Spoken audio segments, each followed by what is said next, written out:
മതനിരപേക്ഷത എന്ന് പറയുമ്പോൾ മതമൂല്യങ്ങളെ മുഴുവൻ കോടാലി വെച്ച് താന്തോന്നിത്തരങ്ങളും തമ്മാടിത്തരങ്ങളും മനുഷ്യത്വ വിരുദ്ധവും പ്രകൃതി വിരുദ്ധവുമായ പ്രവർത്തനങ്ങൾ നിരന്തരമായി ആവിഷ്കരിക്കുന്നതിനല്ല ഇന്ത്യയുടെ മതേതര സങ്കല്പമായി നമ്മൾ പറഞ്ഞുകൊണ്ടിരിക്കുന്നത്. എല്ലാ മതങ്ങൾക്കും തുല്യ പരിഗണന നൽകുന്ന രാഷ്ട്രം അല്ലെങ്കിൽ ഭരണകൂടം ഏതെങ്കിലും ഒരു മതത്തെ മാത്രം പ്രത്യേകമായി പരിഗണിക്കാത്ത ഒരു സാഹചര്യത്തെക്കുറിച്ചാണ് മതേതരത്വം എന്ന് പറഞ്ഞുകൊണ്ടിരിക്കുന്നത്. അതുപോലെ തന്നെ സോഷ്യലിസത്തെക്കുറിച്ച് നമ്മൾ പറഞ്ഞുകൊണ്ടിരിക്കുന്നുണ്ട്. സമത്വം, ലോക മനുഷ്യരൊക്കെ തന്നെ സമന്മാരാണ് എന്ന് പറയുന്ന വലിയൊരു വീക്ഷണം. ഞാനതിന്റെ ഉള്ളടക്കങ്ങളിലേക്ക് കടന്നു പോകാനല്ല ഇത് വിശദീകരിച്ചത്. ജനാധിപത്യ സംവിധാനങ്ങളാണ് ലോകത്തെ നിർണയിച്ചുകൊണ്ടിരിക്കുന്നത്. ഇന്നലെ കാലാവസ്ഥ പ്രശ്നങ്ങളുമായി ബന്ധപ്പെട്ട് UN-ൽ ധാരാളം ചർച്ചകൾ വന്നിരുന്നു. UN-ലെ 188ഓളം അംഗരാജ്യങ്ങളിൽ 90% ആളുകളും എന്ന് പറഞ്ഞാൽ ജനാധിപത്യ ഘടനയനുസരിച്ച്, ജനാധിപത്യം എന്നതിനാണ് പറയുന്നത്. ഞാനിതിങ്ങനെ പറയാനൊരു കാരണം കൂടിയുണ്ട്. ജമാഅത്ത് ഇസ്ലാമിയുമായി ബന്ധപ്പെട്ട് നമ്മുടെ കമ്മ്യൂണിസ്റ്റ് സുഹൃത്തുക്കൾ മുതൽ ഒരുവിധം ആളുകളൊക്കെ പറഞ്ഞുകൊണ്ടിരിക്കുന്ന വർത്തമാനങ്ങളിൽ പെട്ടതാണ് ജമാഅത്ത് ഇസ്ലാമി ജനാധിപത്യ വിരുദ്ധ പ്രസ്ഥാനമാണ്. ജനാധിപത്യ വിരുദ്ധ പ്രസ്ഥാനമാണ്. ആ ഒരു പറച്ചിലുകൊണ്ട് ഒരു പ്രസ്ഥാനത്തെയും അതിന്റെ ആശയങ്ങളെയും അതിന്റെ പ്രയോഗങ്ങളെയും അതിന്റെ നടപടികളെയും ഒക്കെ കുരിശിലേറ്റാൻ കഴിയും എന്ന ധാരണയോടുകൂടിയാണ് അത്തരം വർത്തമാനങ്ങൾ പറഞ്ഞുകൊണ്ടിരിക്കുന്നത്.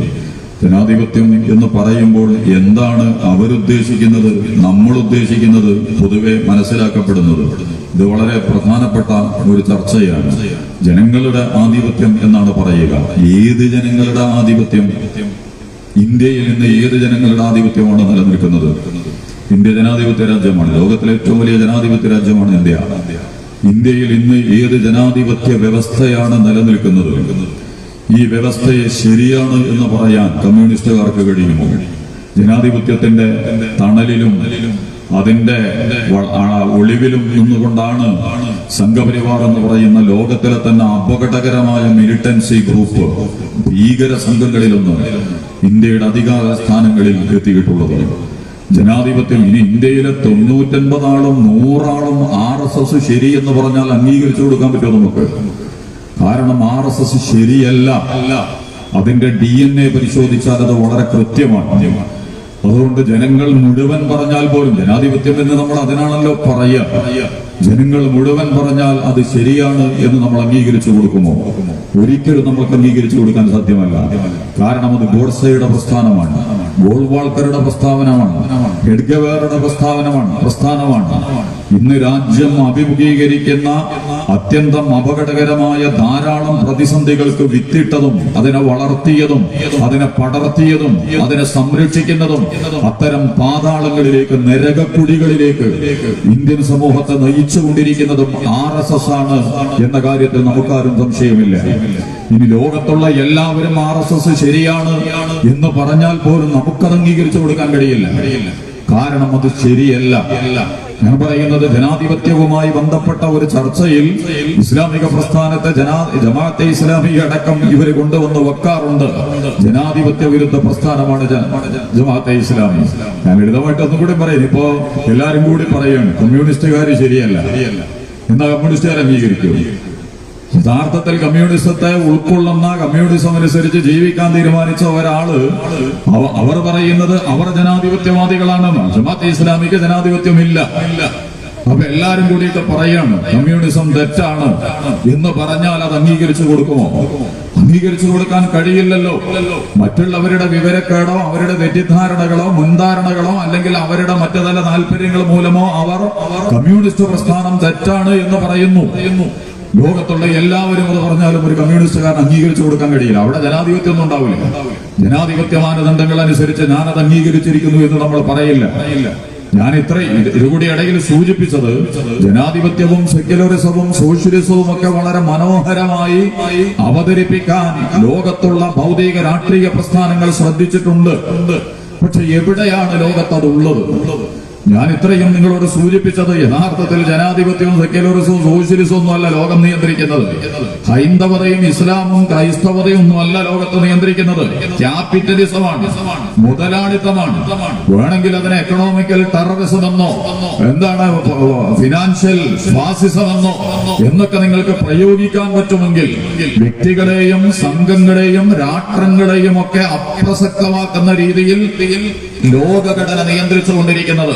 കേരളയിലാണെങ്കിലും ശരി, കൊക്കക്കോളയാണെങ്കിലും ശരി, ലോകത്ത് വരുന്ന വികസന പദ്ധതികളുടെ അടിസ്ഥാന നയ നിലപാട് നടപടിക്രമങ്ങൾ മുതൽ അത് കോൺട്രാക്ട് കൊടുക്കേണ്ടുന്ന രീതിശാസ്ത്രങ്ങളെ അടക്കം നിർവചിച്ചിട്ടുള്ളത്, നിർണയിച്ചിട്ടുള്ളത്, നിയന്ത്രിച്ചുകൊണ്ടിരിക്കുന്നത് ലോകത്തിലെ കോർപ്പറേറ്റുകളും അവരുടെ സിൽബന്ധികളും അവരുടെ അകത്തളങ്ങളിലും പിന്നാമ്പുറങ്ങളിലും ജനാധിപത്യത്തിന്റെയും മതേതരത്വത്തിന്റെയും സോഷ്യലിസത്തിന്റെയും ഹിന്ദുത്വത്തിന്റെയും ഇസ്ലാമിന്റെയും ക്രൈസ്തവതയുടെയും കമ്മ്യൂണിസത്തിന്റെയും പല പേരും പറഞ്ഞ് സർവാധിപതികളും സ്വേച്ഛാധിപതികളും ഏകാധിപതികളും ജനാധിപത്യവാദികളും ഒക്കെ നടത്തിക്കൊണ്ടിരിക്കുന്നത് യഥാർത്ഥത്തിൽ ലോകത്ത് സെക്യുലറിസവും ജനാധിപത്യവും സോഷ്യലിസവും ഒന്നും അല്ല. അതുപോലെ തന്നെ പ്രവാചകന്മാരുടെയും ദൈവികമായ മൂല്യങ്ങളുടെയും ഉള്ളടക്കങ്ങളുമല്ല. ആധുനിക ലോകഘടനയെ നിയന്ത്രിക്കുന്നത് യാതൊരു സംശയവുമില്ല സാക്ഷാൽ ക്യാപിറ്റലിസമാണ്. അത് യുണൈറ്റഡ് നേഷനിൽ നിന്ന് തുടങ്ങി പാർലമെന്റുകളിലേക്ക് കൊണ്ടുവന്ന് അവിടെ നിന്ന് നിയമസഭകളിലൂടെ കലക്ടറേറ്റുകളിലേക്കും ജില്ലാ പഞ്ചായത്തിലേക്കും ബ്ലോക്കിൽ നിന്ന് വാർഡിലേക്കും നിങ്ങൾക്കിതിനെ തടയാൻ കഴിയില്ല. അത്രമാത്രം ആഴത്തിൽ വേരിറങ്ങി വളരെ അപകടകരമായ സ്വഭാവത്തിൽ വിഷവിത്തായി വളർന്ന് പന്തലിച്ചിരിക്കുന്നു ആധുനിക ലോകത്തെ ക്യാപിറ്റലിസം എന്ന് പറയുന്നത്, മുതലാളിത്തം എന്ന് പറയുന്നത്. അതിന്റെ താഴെ നിന്നുകൊണ്ടാണ് നമ്മളെല്ലാവരും ഇന്ന് കാര്യങ്ങൾ പറഞ്ഞുകൊണ്ടിരിക്കുന്നത്. ഈ ക്യാപിറ്റലിസത്തിന് മുഖത്തോട് മുഖം അഭിമുഖീകരിക്കാൻ കഴിവുള്ളവർ ആരാണ്? ജനാധിപത്യത്തിന്റെ മറവിലും ഒളിവിലും നിന്നുകൊണ്ടാണ് ലോകത്തെ പല സ്ഥലങ്ങളിലും ക്യാപിറ്റലിസം അധികാരങ്ങളിലേക്ക് അടിവെച്ച് കയറി വന്നിട്ടുള്ളത്. പണ്ടേ നിലനിൽക്കുന്ന ഒരു സാമൂഹിക ക്യാപിറ്റലിസം പണ്ടേ ഉണ്ട്. മുതലാളിത്തം എന്ന് പറയുന്നത് പണ്ട് മുതലേ നിലനിൽക്കുന്ന ഒരു സംവിധാനമാണ്. മുതലാളിയുടേതാണ്. അതാണല്ലോ മുതലാളി. മുതലിന്റെ ആള് മൂപ്പര് തന്നെയാണ് മുതലിന്റെ ആള്. അതുകൊണ്ട് മുതല് മൂപ്പർ ഉദ്ദേശിച്ച രീതിയിൽ കൈകാര്യം ചെയ്യും. ഇതാണ് മുതലാളിത്തം എന്ന് പറയുന്നത്. മുതല് ഏതാളുടെ കയ്യിലാണോ ഉള്ളത് അയാളുടെ താല്പര്യത്തിനനുസരിച്ച് മതമാകും, രാഷ്ട്രീയമാകും, പള്ളിയാവും, പഞ്ചായത്താവും, പാർലമെന്റാവും, പള്ളിക്കൂടമാവും, ശാസ്ത്രമാവും, വിദ്യാഭ്യാസമാവും, കലയാവും ഒക്കെ നമുക്ക് കാണാം. ആരുടെ കയ്യിലാണോ മുതലുള്ളത് അവര് ലോകത്തെ നിയന്ത്രിക്കും. ഇതാണ് അതിന്റെ രസതന്ത്രം എന്ന് പറയുന്നത്. യഥാർത്ഥത്തിൽ ഇസ്ലാമിന്റെ വീക്ഷണമനുസരിച്ച് സമ്പത്ത് ഒരാൾക്ക് അധികാരം നൽകുന്ന ഒന്നല്ല. സമ്പത്ത് കൊണ്ട് മതത്തെയും രാഷ്ട്രീയത്തെയും അധികാരങ്ങളെയും അവകാശങ്ങളെയും കൈകാര്യം ചെയ്യാൻ ഇസ്ലാം സ്വാതന്ത്ര്യം നൽകിയിട്ടില്ല. കാരണം ഒരു വ്യക്തിയെ സംബന്ധിച്ചിടത്തോളവും സമൂഹത്തെ സംബന്ധിച്ചിടത്തോളവും ഏതൊരു വിഭാഗത്തിനെ സംബന്ധിച്ചിടത്തോളവും ഈ പ്രപഞ്ചവും അതിലെ ചരാചരങ്ങളും മുഴുവൻ ദൈവത്തിന്റെ അധീനത്തിലാണ്. വിശുദ്ധ ഖുർആനിൽ ധാരാളം സ്ഥലങ്ങളിൽ നിങ്ങൾക്ക് കാണാം വലില്ലാഹി മുൽക്കു സമാവാതി വൽ അർദ്, ആകാശഭൂമികളിലുള്ളതെല്ലാം അല്ലാഹുവിന്റെ കീഴിലാകുന്നു. അവന്റെ ആധിപത്യത്തിന്റെ, അവന്റെ അധികാരത്തിന്റെ, അവന്റെ വ്യവസ്ഥയുടെ കീഴിലാകുന്നു ലോകത്തിലുള്ള സകലതും. എല്ലാവരും ജാതി മത രാഷ്ട്രീയ ദേശഭാഷാ വ്യത്യാസങ്ങളില്ലാതെ ഭൂമി മാത്രമല്ല നമ്മുടെ കണ്ണിനും മസ്തിഷ്കത്തിനും അത്ഭുതമായി നിൽക്കുന്ന അളവ് നിശ്ചയിക്കപ്പെട്ടിട്ടില്ലാത്ത, നിർണയിക്കപ്പെട്ടിട്ടില്ലാത്ത ഈ മഹാപ്രപഞ്ചം മുഴുവൻ ദൈവികമായ അധികാരത്തിന്റെ കീഴിലാണ് ഉള്ളത്. ആ ദൈവികമായ അധികാരത്തിന് വണങ്ങുകയും അതിന്റെ കീഴിൽ നിൽക്കുകയും ചെയ്യുന്നതിന് പകരം ഇത്തിരി സ്വാതന്ത്ര്യം ഉപയോഗിച്ചുകൊണ്ട് ഞാനാണ് അധികാരി എന്ന ധാരണയിലേക്ക് ഒരാളെയും കടന്നു പോകാൻ വേദഗ്രന്ഥങ്ങൾ വിശിഷ്യ ഇസ്ലാം സമ്മതിച്ചിട്ടില്ല. പക്ഷെ ഇന്നവർ ലോകം നിയന്ത്രിച്ചുകൊണ്ടിരിക്കുന്നു. അതിന്റെ കീഴിലാണൊക്കെ ഉള്ളത്. നിങ്ങൾ ലോകത്ത് നടക്കുന്ന ക്രമങ്ങളെയും ബാക്കിയുള്ളതിനൊക്കെ പരിശോധിച്ചാൽ മതി. സൗദിയിലാണെങ്കിലും ശരി, പാകിസ്ഥാനിലാണെങ്കിലും ശരി, ഇന്ത്യയിലാണെങ്കിലും ശരി, ഇനിയിപ്പോ ചൈനയിലാണെങ്കിലും ശരി, ബാൾക്കൻ രാജ്യങ്ങളിലാണെങ്കിലും ശരി, ലാറ്റിൻ അമേരിക്കൻ രാജ്യങ്ങളിലാണെങ്കിലും ശരി, ആരുടെ സിസ്റ്റങ്ങളും നിയമങ്ങളും സമീപനങ്ങളുമാണ് പിന്തുടരപ്പെട്ടുകൊണ്ടിരിക്കുന്നത് എന്ന് പരിശോധിച്ചാൽ ലോക മുതലാളിത്തം പ്രസരിപ്പിച്ചുകൊണ്ടിരിക്കുന്ന അവരുടെ സിദ്ധാന്തങ്ങളും ആശയങ്ങളും നിർമ്മിതികളുമാണ് ലോകത്തുടനീളം അരങ്ങേറിക്കൊണ്ടിരിക്കുന്നത്. ആരാണ് ഇവർക്കെതിരെ നിൽക്കുക? അതിലാണ് കമ്മ്യൂണിസവുമായി ബന്ധപ്പെട്ട വളരെ വലിയ ചർച്ചകൾ നമ്മുടെ മുമ്പിലേക്ക് വന്നിട്ടുള്ളത്. കമ്മ്യൂണിസം മുതലാളിത്തത്തിന് വിരുദ്ധമാണ് എന്നാണ് പൊതുവെ നമ്മൾ മനസ്സിലാക്കിയിട്ടുള്ളത്. ഏത് വിഷയത്തിലാണ് എന്ന് സൂക്ഷ്മമായി പരിശോധിക്കുന്ന സന്ദർഭത്തിൽ കമ്മ്യൂണിസവും മുതലാളിത്തവും കൃത്യമായി വേർതിരിയുന്നത് എവിടെയാണ്? ഏത് കാര്യത്തിലാണ് വേർതിരിഞ്ഞിട്ടുള്ളത്? സാമ്പത്തിക സംവിധാനങ്ങളിലാണോ? മുതലാളിത്തം നിലനിൽക്കുന്ന ഒരു സാമ്പത്തിക ഘടനയുണ്ട്. അതിന്റെ നട്ടെല്ല് പലിശയാണ്. പലിശയാധിഷ്ഠിതമായ സാമ്പത്തിക ഘടനയിലൂടെയാണ് ആധുനിക കാലഘട്ടത്തിലെ മുതലാളിത്തം നിലനിൽക്കുന്നത് എന്ന കാര്യത്തിൽ നമുക്കാർക്കും ഒരു സംശയമില്ല. വ്യക്തികളെയും സമൂഹങ്ങളെയും രാഷ്ട്രങ്ങളെയും ഒക്കെ ഒരേ സമയം തകർത്തെറിഞ്ഞുകൊണ്ട് അത്യന്തം മാരകമായ മനുഷ്യന്റെ ശരീരത്തിൽ എയ്ഡ്സും ക്യാൻസറും ബാധിച്ചാൽ ഉണ്ടാകുന്നത് പോലെ ഒരിക്കലും രക്ഷപ്പെടാൻ കഴിയാത്ത വണ്ണം സമൂഹങ്ങളെയും രാഷ്ട്രങ്ങളെയും പിടികൂടിയിട്ടുള്ള കരിമ്പൂതമാണ്, മാരകമായ ക്യാൻസറാണ് പലിശ എന്ന് പറയുന്നത്. കമ്മ്യൂണിസ്റ്റ് സിദ്ധാന്തം അനുസരിച്ച് പലിശയെക്കുറിച്ചുള്ള വീക്ഷണം എന്താണ്?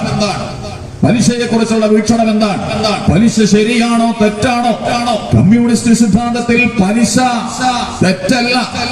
പലിശാധിഷ്ഠിതമായ ഒരു സാമ്പത്തിക ഘടനയെ നിലനിർത്തുന്നതിലോ അതിനെ മുന്നോട്ട് നയിക്കുന്നതിലോ അതിനെ സംരക്ഷിക്കുന്നതിലോ കമ്മ്യൂണിസത്തിന് പ്രത്യേകമായ തടസ്സങ്ങളോ അരോചകമായ അവസ്ഥകളോ ഇല്ല. എന്ന് പറഞ്ഞാൽ മുതലാളിത്തത്തിന്റെ തന്നെ സാമ്പത്തിക ഘടനാ പ്രവർത്തനങ്ങളെയാണ് ഊഹക്കച്ചവടം, ഷെയർ മാർക്കറ്റ്, ഓഹരി കച്ചവടം, ഇങ്ങനെ തുടങ്ങുന്ന ആഗോള ഞാനതിന്റെ മൊത്തം കാര്യങ്ങളിലേക്ക് കടന്നു പോണില്ലേ. ഞാൻ പറയുന്നത് മുതലാളിത്തം നിലനിർത്തുന്ന സാമ്പത്തിക ഘടനകളെ. ഇപ്പോ ചൈനക്കുണ്ട്. ചൈന നടത്തിക്കൊണ്ടിരിക്കുന്ന സാമ്പത്തിക ഘടന എന്താണെന്ന് നമുക്കറിയില്ലേ? ഏത് രീതിയിലാണ് അവർ ലോകത്തിലെ വ്യവസായം, മാർക്കറ്റിംഗ്, ഉൽപ്പന്നങ്ങൾ, ഉൽപാദനം, വിപണി ഒക്കെ നിയന്ത്രിച്ചുകൊണ്ടിരിക്കുന്നത്? സർവസമത്വത്തിന്റെയും സോഷ്യലിസത്തിന്റെയും ചൈനയിലെ എല്ലാ പൗരന്മാരും ഒരുപോലെ, എല്ലാവർക്കും തുല്യ കൂലി, എല്ലാവരും തൊഴിലാളി വളർന്ന് മുതലാളിയാകുന്ന സാഹചര്യം ഒരിക്കലുമില്ലല്ലോ. അത് പ്രകൃതി വിരുദ്ധമാണ്. അത് നമ്മൾ മനസ്സിലാക്കേണ്ടതാണ്.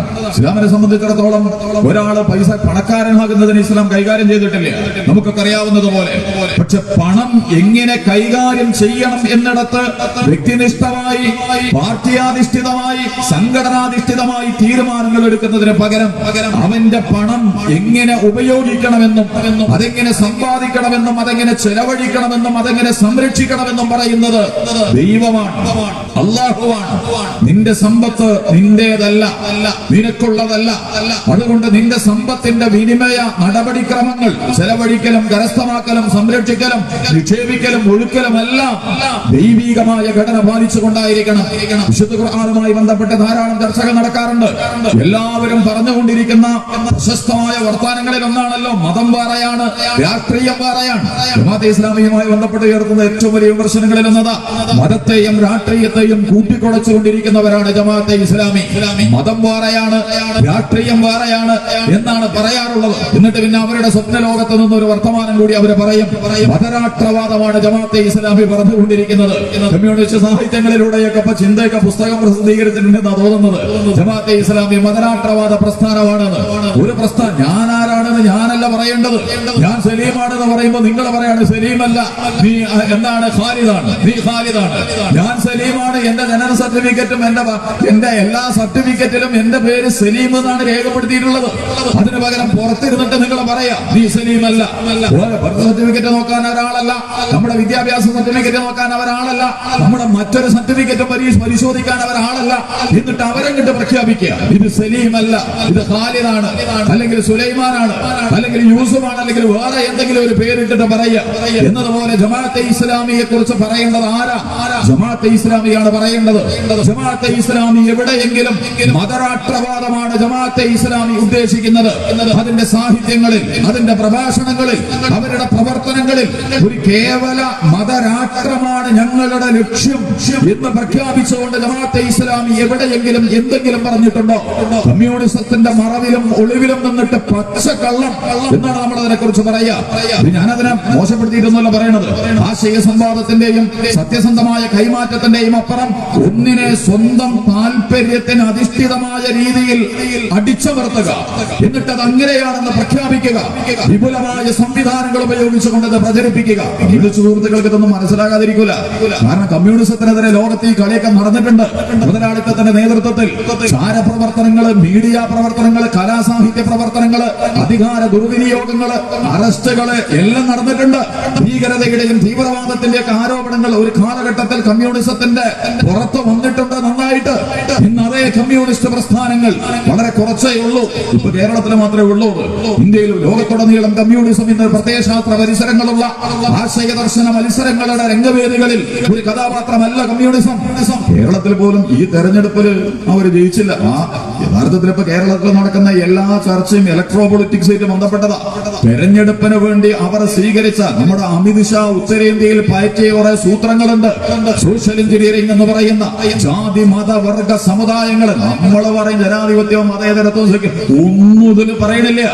മിക്ക രാഷ്ട്രീയ പ്രസ്ഥാനങ്ങളും ആളുകളെ ജനാധിപത്യവൽക്കരിക്കുന്നതിലും സെക്യുലർവൽക്കരിക്കുന്നതിലും പരാജയപ്പെട്ടുണ്ട്. ജാതി മത സമുദായ വേതാളങ്ങളെ ഉള്ളിൽ വെച്ചുകൊണ്ടാണ് 4% പോയിക്കൊണ്ടിരിക്കുന്നത്. അത്തരം വേതാളങ്ങളെയൊക്കെ ആവശ്യത്തിനനുസരിച്ച് പുറത്ത് ചാടിച്ച് ഇക്കഴിഞ്ഞ കേരളത്തിന്റെ നിയമസഭാ ഇലക്ഷനിൽ ഒട്ടും സുഖകരമല്ലാത്ത, നമ്മൾ വിചാരിക്കും ശരിക്കും RSS ആഗ്രഹിച്ച ഒരു റിസൾട്ടാണ് കേരളത്തിൽ വന്നിട്ടുള്ളത്. അവർക്ക് കൃത്യമായ താല്പര്യങ്ങളുണ്ട്. കേരള രാഷ്ട്രീയത്തിന്റെ അകത്തളങ്ങളിൽ കരുപിടിപ്പിക്കാൻ പറ്റാത്ത അവർ UDF സംവിധാനത്തെ തകർക്കുക, അതുപോലെ തന്നെ കേരളത്തിലെ സാമൂഹിക ബന്ധങ്ങളെ തകർക്കുക, മതസൗഹാർദ്ദത്തെ തകർക്കുക. ചിലപ്പോൾ ഇന്നലെ നടന്നിട്ടുള്ള ഏറ്റുമുട്ടലുകൾ പോലും കേരളത്തിന്റെ BJP സൂക്ഷ്മമായിട്ട് പഠിച്ചാല് എല്ലാ സംസ്ഥാന പ്രസിഡന്റുമാരും നാട് കടത്തിയിട്ടുണ്ട്. ഇവിടുന്ന് തോറ്റപ്പോ ശ്രീധരൻപിള്ള പോയി, കുമ്മനം രാജശേഖരൻ പോയി. കുമ്മനം രാജശേഖരൻ എന്നൊക്കെ പറഞ്ഞ ആരായിരുന്നു? BJPയുടെ ഒരേ സമയം ഹിന്ദു മുന്നണിയുടെയും BJPയുടെയും ഒക്കെ അവതാരമായിരുന്നു. അതിനൊക്കെ മേഘാലയയിലേക്കും ത്രിപുരയിലേക്കൊക്കെ കൊണ്ടുപോയിട്ട് ഗവർണറാക്കി. പക്ഷെ നമ്മുടെ സുരേന്ദ്രന് ഒന്നും സംഭവിച്ചിട്ടില്ല. അദ്ദേഹം മത്സരിച്ച 2 സ്ഥലത്തും തോറ്റു. ഉണ്ടായിരുന്ന ഒരു MLA പോലും അദ്ദേഹത്തിന് പോയി. അതുപോലെ തന്നെ BJPക്ക് ഏറ്റവും കുറഞ്ഞ, ഏറ്റവും മോശപ്പെട്ട ഒരു റിസൾട്ടാണ് ഇക്കഴിഞ്ഞ തെരഞ്ഞെടുപ്പിൽ കിട്ടിയിട്ടുള്ളത്. എന്നിട്ടും അദ്ദേഹത്തെ വളരെ കൃത്യമായി പ്രതിഷ്ഠിച്ചിരിക്കുന്നു. കേരളത്തിന്റെ അകത്തളങ്ങളിൽ ഏത് തരം ഓപ്പറേഷനാണ് സംഘപരിവാർ നടത്തിക്കൊണ്ടിരിക്കുന്നത് എന്നുള്ളത് വരാനിരിക്കുന്ന നാളുകൾ നമ്മുടെ മുമ്പിൽ തെളിയിക്കും. കേരളം രക്ഷപ്പെട്ടിട്ടുണ്ട്. എന്തൊക്കെയോ അനുഗ്രഹങ്ങൾ കൊണ്ട് സംഘപരിവാർ പയറ്റിയ എല്ലാ കുതന്ത്രങ്ങളെയും അതിജീവിക്കാൻ ദൈവാനുഗ്രഹം കൊണ്ട് മലയാളിക്ക് സാധിച്ചിട്ടുണ്ട്. പക്ഷേ ഇവര് പണി നിർത്തിയിട്ടില്ല. എങ്ങനെയൊക്കെയാണ് കേരളത്തിലെ ജാതി മത സമുദായങ്ങളെ ഭിന്നിപ്പിക്കേണ്ടതെന്നും ആ ശൈഥില്യങ്ങളിൽ എവിടെയാണ് തങ്ങൾ കയറി പറ്റേണ്ടതെന്നും ബ്ലാക്ക്മെയിൽ ചെയ്തും PR വർക്ക് നടത്തിയും അതുപോലെ തന്നെ അന്വേഷണ ഏജൻസികളെ വിട്ടുമൊക്കെ വ്യക്തികളെയും പ്രസ്ഥാനങ്ങളെയും സംഘങ്ങളെയും ഒക്കെ ഏത് രീതിയിൽ വരുതിയിലാക്കി നിർത്താൻ കഴിയുമെന്നുള്ള അപകടകരമായ കളി സംഘപരിവാർ കേരളത്തിലും നടത്തിക്കൊണ്ടിരിക്കുന്നുണ്ട്. നമുക്ക് തെറ്റിദ്ധാരണയൊന്നുമില്ല. സംഘപരിവാർ എല്ലാ സ്ഥലത്തും വികസിച്ചത് അധികാര കേന്ദ്രങ്ങളിൽ നുഴഞ്ഞു കയറിയാണ്. കോൺഗ്രസിന്റെ ശരീരത്തിലേക്ക് അത് നുഴഞ്ഞു കയറി. ഇന്ത്യയിലെ പോലീസ് സംവിധാനങ്ങളിലേക്ക് അത് നുഴഞ്ഞു കയറി. അതുപോലെ തന്നെ രഹസ്യാന്വേഷണ ഏജൻസികളിലേക്ക് അത് നുഴഞ്ഞു കയറി. മിക്ക കോൺഗ്രസ് ഗവൺമെന്റുകളും നിലംപൊത്തിയത് പോലീസ് കേന്ദ്രങ്ങളിൽ അകപ്പെട്ട പ്രതിസന്ധികളിലൂടെയായിരുന്നു. കാരണം RSSന് വേണ്ടി പണിയെടുക്കുന്ന ഉദ്യോഗസ്ഥന്മാരെ കൃത്യമായ സ്ഥാനങ്ങളിൽ പ്രതിഷ്ഠിക്കുകയും വളരെ ദുരൂഹവും അത്യന്തം അപകടകരവും വളരെ വഷളായുധമായ പ്രവർത്തനങ്ങൾ അവരുടെ അധികാര കേന്ദ്രങ്ങളിൽ നടക്കുമ്പോൾ ഇത് ഉത്തരവാദിത്തം പോലീസിലല്ലേ ഏറ്റെടുക്കേണ്ടത്? ഭരണകൂടമാണ് ഏറ്റെടുക്കേണ്ടി വരിക. ഭരണകൂടത്തെ നോക്കുകുത്തിയാക്കി വെച്ചിട്ട് സംഘപരിവാർ ഇത്തരം ഓപ്പറേഷനുകൾ നടത്തിയാണ് ഇന്ത്യയിലെ കോൺഗ്രസിനെ വെള്ളം കുടിപ്പിച്ചത് എന്ന് കോൺഗ്രസിന്റെ ചരിത്രം പഠിച്ചാൽ നിങ്ങൾക്ക് മനസ്സിലാവും. ആ കളിപ്പ് കേരളത്തിൽ ആരംഭിച്ചു കഴിഞ്ഞിരിക്കുന്നു. കേരളത്തിലെ ഏറ്റവും വലിയ രാഷ്ട്രീയ പുരുഷൻ എന്നറിയപ്പെടുന്ന പിണറായിയെ നോക്കുകുത്തിയാക്കി വെച്ച് പോലീസ് സംവിധാനങ്ങളുടെ അകത്തലങ്ങളിലൂടെ സംഘപരിവാരത്തിന്റെ തിട്ടൂരങ്ങൾ വളരെ മനോഹരമായി നടപ്പിലാക്കപ്പെട്ടുകൊണ്ടിരിക്കുന്ന പശ്ചാത്തലങ്ങൾ ധാരാളം സംഭവങ്ങളിലൂടെ നമ്മുടെ മുമ്പിലേക്ക് കടന്നു വന്നുകൊണ്ടിരിക്കുകയാണ്. ഞാൻ പറഞ്ഞത് കേരളത്തിലെ കഴിഞ്ഞ നിയമസഭാ ഇലക്ഷനോടുകൂടി സംഘപരിവാറിന് വലിയൊരു സ്വപ്നമുണ്ട്. UDF കോൺഗ്രസിനെ തുന്നം പാറിച്ചതുപോലെ കോൺഗ്രസിന്റെ കഥ തീർന്നു എന്നാണ് അവർ വിശ്വസിക്കുന്നത്. ആവുമല്ല എന്നുള്ളതൊക്കെ വേറെ ചർച്ച ഇപ്പൊ നമ്മുടെ പ്രസക്തമായ സംഗതിയല്ല, വളരെ പ്രധാനപ്പെട്ട കാര്യം തന്നെയാണ്. പക്ഷെ ആ ചർച്ചയിലേക്കല്ല നമ്മളിപ്പോൾ പോകുന്നത്. ആ മുസ്ലിം UDF തകർന്നാൽ പിന്നെ മുസ്ലിം ലീഗും തളരും. ഇത് നമുക്ക് പറയാലോ. അതാണ് ഇവരുടെ സ്വപ്നം. മുസ്ലിം ലീഗും തളരും. അധികാരമില്ലാത്ത ലീഗ് തകർന്ന് തളർന്ന് തരിപ്പണമായിട്ട് മറ്റൊരു ഭാഗത്തേക്ക് മാറും. പിന്നെ ആരാണ് ഇത്? സംഘപരിവാരത്തിന്റെ അജണ്ടകളിൽ പെട്ടതാണ്. മുഖ്യധാര രാഷ്ട്രീയ പ്രസ്ഥാനങ്ങളെ ദുർബലമാക്കുക. ആ ദുർബലമാകുന്നതിന്റെ ചിലവിലും മറവിലും നിന്നുകൊണ്ട് അവർ പടിപടിയായിട്ട് രംഗത്തേക്ക് വരിക. അങ്ങനെ UDF ദുർബലമാകും, കോൺഗ്രസ് ദുർബലമാകും. അത് UDF അധികാരമില്ലെങ്കിൽ മുസ്ലിം ലീഗും ദുർബലമാകും. അതോടുകൂടി പിന്നെ ആരാണ് ഉണ്ടാവുക? ഞങ്ങൾ BJPയും CPM-ഉം ആയിരിക്കും. CPM-ഉം BJP കണ്ടത് അതേ രീതിയിൽ അവരും കണ്ടിട്ടുണ്ട്. UDF സംവിധാനത്തെ പൊളിഞ്ഞാൽ ഇത് മാത്രമല്ല, ജീവൻ മരണ പോരാട്ടമായിരുന്നു. ത്രിപുര പോയി, ബംഗാൾ പോയി, മഹാരാഷ്ട്ര മുതൽ ബംഗാൾ വരെ ദണ്ഡകാരുണ്യ മലനിരകൾ എന്ന് പറയുന്ന ഭാഗങ്ങൾ ഒരു കാലഘട്ടത്തിൽ കമ്മ്യൂണിസത്തിന് സ്വർഗമായിരുന്നു. ബീഹാറും ആന്ധ്രയും മഹാരാഷ്ട്രയും കർണാടകയിലും ഒക്കെ കത്തി നിന്നിരുന്നു കമ്മ്യൂണിസം. പക്ഷെ അഡ്രസ് തന്നെ ഉണ്ടായില്ല. ഏറ്റവും അവസാനം 30 വർഷം തുടർച്ചയായിട്ട് ഭരിച്ച ബംഗാൾ അടക്കം ഇതിന്റെ കമ്മ്യൂണിസ്റ്റ് സുഹൃത്തുക്കൾ വളരെ നന്നായിട്ട് മടിക്കണം. നമ്മുടെ കമ്മ്യൂണിസ്റ്റ് സുഹൃത്തുക്കൾ നമ്മുടെ കേരളത്തിൽ പ്രചരിപ്പിക്കുന്ന രസകരമായ വർത്തമാനങ്ങളൊക്കെ ഉണ്ട്. മുസ്ലിങ്ങളെ രക്ഷിക്കാൻ CPM-നാണ് കഴിയുക, അതുകൊണ്ട് മുസ്ലിങ്ങളൊക്കെ കൂടി ഇങ്ങോട്ട് പോരും, അതുപോലെ മുസ്ലിങ്ങളൊക്കെ കൂടി അങ്ങോട്ട് പോരും, ഇതൊക്കെ പറഞ്ഞുകൊണ്ടിരിക്കുന്നുണ്ട്. നിങ്ങൾ മുസ്ലിങ്ങളെ രക്ഷിക്കാൻ നമുക്ക് കഴിയും. ബംഗാളിലെ മുസ്ലിങ്ങൾക്ക് എന്താ സംഭവിച്ചത്? ത്രിപുരയിലെ മുസ്ലിങ്ങൾക്ക് എന്താ സംഭവിച്ചത്? ഏത് മുസ്ലിമാ രക്ഷപ്പെട്ടത്? അല്ലെങ്കിൽ മുസ്ലിങ്ങളെ രക്ഷിക്കാൻ ഒരു ഏജൻസി ആവശ്യമുണ്ടോ എന്നുള്ള ചർച്ച നമ്മുടെ ആശയപരമായ ചർച്ചയിൽ വേറെ വരേണ്ടതാണ്. മുസ്ലിം ഉമ്മത്തിനെ ആരാണ് സംരക്ഷിക്കേണ്ടത്? ആർക്കാണ് മുസ്ലിം ഉമ്മത്തിനെ സ്വയം സംരക്ഷിക്കാൻ കഴിയാത്തവരെ നമ്മളെ സംരക്ഷിക്കും എന്ന് നമ്മൾ വിചാരിച്ചാൽ അതിനേക്കാൾ വലിയ വിഡ്ഢിത്തം വേറെന്താ ഉള്ളത്? സ്വയം സംഘപരിവാരത്തിന്റെ മുമ്പിൽ നിക്കക്കള്ളിയില്ലാതെ നെട്ടോട്ടോടിക്കൊണ്ടിരിക്കുകയാണ് ഇന്ത്യയിലെ കമ്മ്യൂണിസ്റ്റ് പ്രസ്ഥാനങ്ങൾ. അതിന്റെ അവസാനത്തെ നിലനിൽപ്പിന്റെ തുരുത്താണ് കേരളം. CPM-നോട് പ്രത്യേകിച്ച് ഉറപ്പൊന്നുമില്ല കേട്ടോ, അത് നമ്മൾ പറയണം. കേരളത്തിന്റെ ഒരു സാമൂഹിക ഘടനയിൽ ഇടതുപക്ഷ പ്രസ്ഥാനങ്ങളും വളരെ പ്രസക്തമാണ്, മുസ്ലിം ലീഗും വളരെ പ്രസക്തമാണ്, കോൺഗ്രസും വളരെ പ്രസക്തമാണ്. ഇതൊക്കെ കൂടി ഇല്ലായ്മ ചെയ്യപ്പെട്ടിട്ട് നമ്മൾ ഏതെങ്കിലും ഒരു വിഭാഗം മാത്രം മതി എന്ന ചർച്ചയിൽ ഒരു താല്പര്യം നമുക്കില്ല. എന്ന് മാത്രമല്ല, സംഘപരിവാരത്തിനെ പോലത്തെ രാജവംഭാല അതിന്റെ ഏറ്റവും വലിയ അപകടകരമായ വിഷയങ്ങൾ മുഴുവൻ ഈ സമൂഹത്തിൽ സ്പ്രെഡ് ചെയ്തുകൊണ്ടിരിക്കുന്ന ഒരു ഘട്ടത്തിൽ അതിനെതിരെ ഒരുമിച്ച് നിൽക്കുന്നിടത്ത് എല്ലാം RSS ജയിച്ചു പോകുന്നത് തന്നെ ഈ മതേതര പ്രസ്ഥാനങ്ങളുടെ ശൈഥില്യത്തിലാണ്. അത് വേറെ പഠിക്കേണ്ടതാണ്. നമ്മൾ ഇന്ത്യയിൽ എങ്ങനെ അവർ അധികാരത്തിലേക്ക് കടന്നു വന്നു എന്ന് സൂക്ഷ്മമായിട്ട് പഠിക്കുമ്പോൾ മതേതര പ്രസ്ഥാനങ്ങൾ ഇപ്പൊ മതസംഘടനയിലൊക്കെ ഉള്ളതുപോലെ തന്നെ അധികാരത്തിനും പദവിക്കും ഞാനാണോ നിങ്ങളാണോ അവരാണോ ആരാണ്. ഇപ്പൊ UP-യിൽ നടക്കാൻ പോകുന്നുണ്ട്, സുഖമായിട്ട് ജയിച്ചു പോകും ആദിത്യനാഥ്. അയാൾക്ക് ജയിക്കാൻ അർഹത നൽകുന്ന ഒന്നും UP-യിലില്ല. കോൺഗ്രസ് വേറെയാണ് മത്സരിക്കാൻ പോണത്, അഖിലേഷ് വേറെയാണ് മത്സരിക്കാൻ പോണത്, മായാവതി വേറെയാണ് മത്സരിക്കാൻ പോകുന്നത്. എല്ലാരും കൂടി മത്സരിച്ചാൽ സംഘപരിവാരം സുഖമായിട്ട് എല്ലാം എടുത്തിട്ട് പോയി. വോട്ടിംഗ് മെഷീൻ ഉണ്ടായാൽ മതി. EVM കൂടി കൂടിയാൽ പിന്നെ വേറെ നമുക്ക് പറയാനൊന്നുമില്ല. EVM കേരളത്തിൽ തന്നെ കളിച്ചോന്ന് ഞാനതിലേക്ക് പോണില്ല. കാരണം അത് വളരെ പ്രത്യേകിച്ച് കോൺഗ്രസിനെ തോൽപ്പിക്കാൻ EVM വളരെ കൃത്യമായിട്ട് വർക്ക് ചെയ്യുന്നുണ്ട്. മധ്യപ്രദേശില് ഗുജറാത്തിലൊക്കെ നടന്ന ഇലക്ഷനുകൾ, കർണാടകയിലേക്ക് നടന്ന ഇലക്ഷനുകൾ പരിശോധിച്ചാൽ കോൺഗ്രസിന്റെ സ്ഥാനാർത്ഥികളെ വളരെ മനോഹരമായി തോൽപ്പിച്ചിട്ടുണ്ട് മെഷീന്. വളരെ നിസ്സാരമായ വോട്ടുകൾക്ക് ജയിക്കും നമ്മളാണ് പ്രതീക്ഷിക്കുമ്പോഴാണ് അവർ അധികാരത്തിൽ എത്താനുള്ള സാധ്യത ഉണ്ട് എന്നൊക്കെ പറയുമ്പോൾ 2000, 1000, 500 വോട്ടിനൊക്കെ കോൺഗ്രസിന്റെ നേതാക്കന്മാർ ഇത് കിടക്കണമെന്ന് പറയും. ഇത് കയറി വരൂല. മെഷീന് നല്ലൊരു സാധനം.